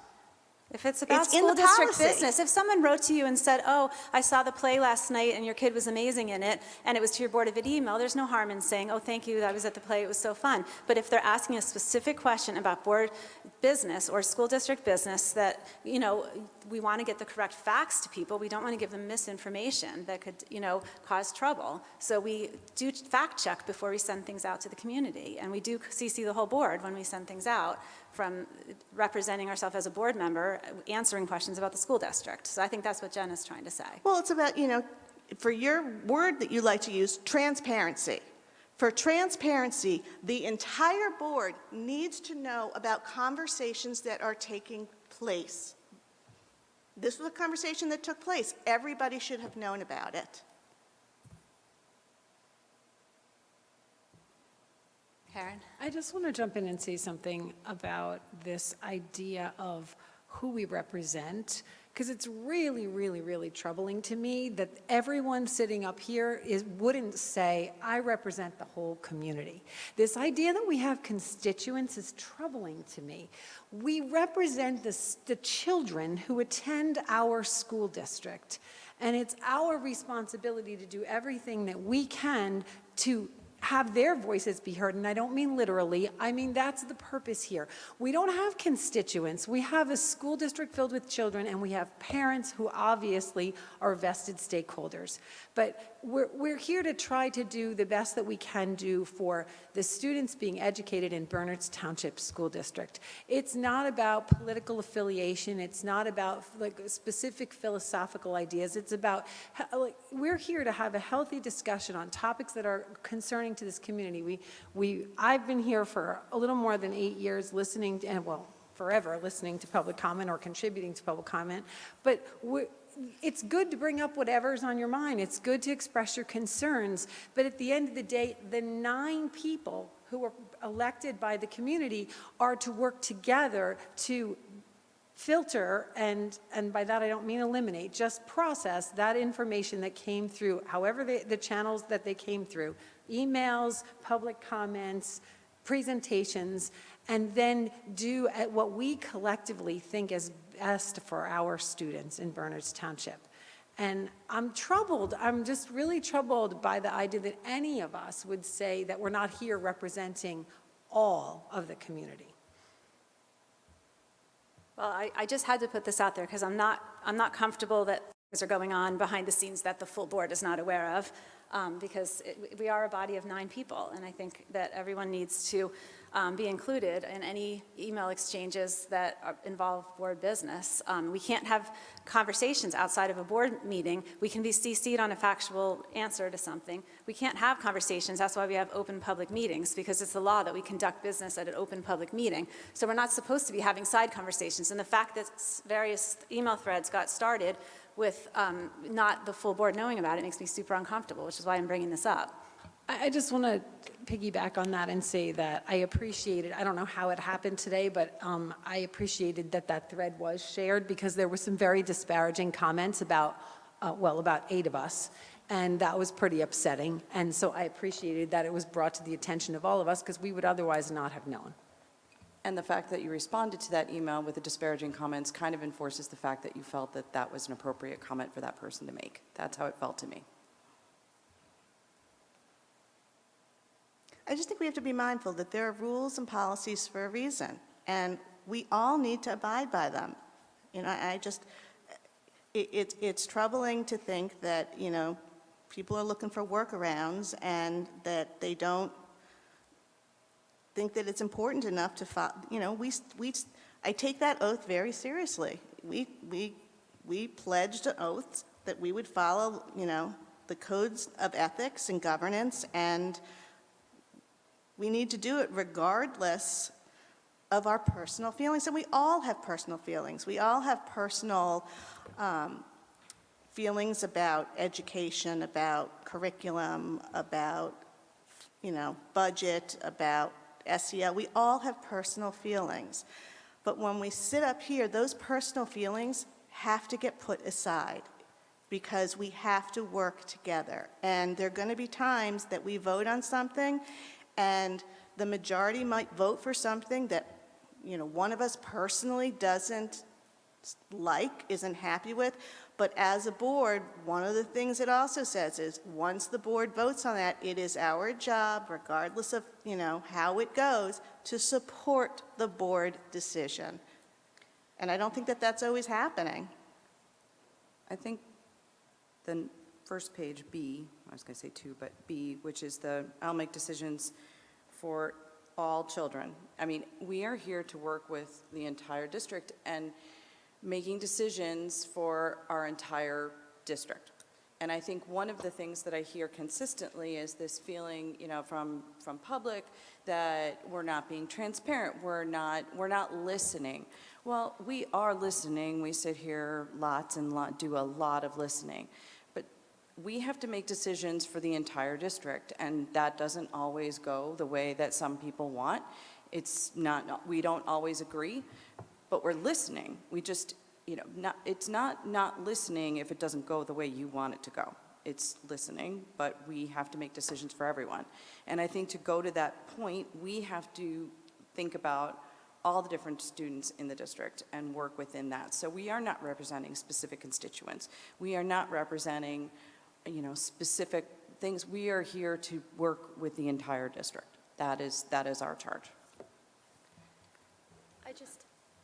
I think this is just for my own knowledge and maybe clarification, since we're addressing the email. Just with respect to this email, would board forum be an appropriate place to discuss it? Or perhaps the question maybe rephrased in a general way? Like, would that be an appropriate forum to have a dialogue? The question about curriculum today? Well, in general, like somebody from the community had a question or a concern. Yeah, I think, the original question in the email thread was about health curriculum, which Kristen spoke to before, about the fact that we have not put in any new stuff, for the 2020 standards, that we are going to be doing the curriculum writing this spring and summer, and that we will be getting regular updates about what's going to be happening, and the community will be getting updates. So that would have been the answer that Kristen would have sent to that email had she gotten a chance to answer it. But then if a board member has further questions, they could address it at board forum, correct? Right, or they could ask if the curriculum committee is going to be discussing that at an upcoming meeting, because maybe it's on the agenda for next month and we would have got a big report on it. You know what I mean? So there's various ways for a question or an issue to get addressed depending on whether it's a simple answer. Right, it could get put on the agenda. The reason that you would take it to the curriculum committee is that, number one, other board members might not know about it, but number two is that Kristen or whoever else is ministering the committee at the time could bring in somebody to speak to that issue, right? So like if, for example, you have kind of this offline conversation with Kristen or whoever about one specific thing, the whole board doesn't have the purview of that, didn't know that you responded to the public that way, and doesn't have the information of what the response was. So if they get a similar question and they go through Kristen, then she might say, well, I had this conversation with Ruchik or whoever, so I think it's for consistency and communication purposes and for consistency in the information that's shared amongst the board, so that not one board member feels like they're not getting something or they're hearing it from, it's going to the curriculum committee, then it's going to minutes, then it's being dispersed amongst the board, so everybody has the same information. There's no sideline conversation, there's no one-off responses to the public without kind of vetting that information with the administration to make sure it's correct and to make sure it's up to date. I think that's my biggest issue. Saying something publicly where you're either missing information, don't have the information, or are just wrong. So like that's a problem. Like I think if you're doing something like that, you need to kind of step back and rely on the training of go back, ask the administration, maybe it goes to the committee, maybe it goes to the committee chair, maybe it doesn't go through committee, and it's a very easy answer. But if not, just double check with the administration to make sure that you are responding in the proper way with the proper information and not just giving something that's wrong or misinforming the public. That's not the point. Yeah, I think all of these policies are really speaking to the same thing. Two things. One is the authority of board members and why we should be making the decisions, for the educational welfare of children, et cetera, and that there's 9 of us when we make decisions, so that's why we work through the system that we work, and we do it at public meetings. I think the policies attached in the back about media relations and public relations and board member use of email and stuff is all kind of related to the fact that we want to make sure that everyone has the same facts and that the facts are accurate, and that whether it's the public or the media or board members getting the information, we want to make sure that it's factual and it's consistent. So otherwise it just causes lots of communication misunderstandings, communication problems, and chaos, basically. So. Does anyone else have anything for board forum? Yeah, is anybody going to respond to that email to let this individual know that we're not exactly how they I'm sure that depict we'll us? have to draft a response to that Thank you. email. We have a motion for adjournment. Say one thing and totally something else, because I think it's important. I just wanted to thank Mr. Markarian because he was really instrumental, and I'm sure Mrs. Fox and Dr. Lazovic, in making it happen that our kids could take the SATs on Wednesday, because if you don't have juniors, you know, it was a real problem that it was canceled, and I know people may not know how hard you guys worked behind the scenes to make this happen for our kids.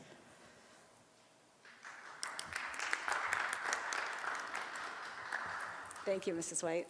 It's because I didn't have someone taking it. I forgot what week it was. It's Wednesday. Everybody be really quiet at the high Once it was school. happening, yes.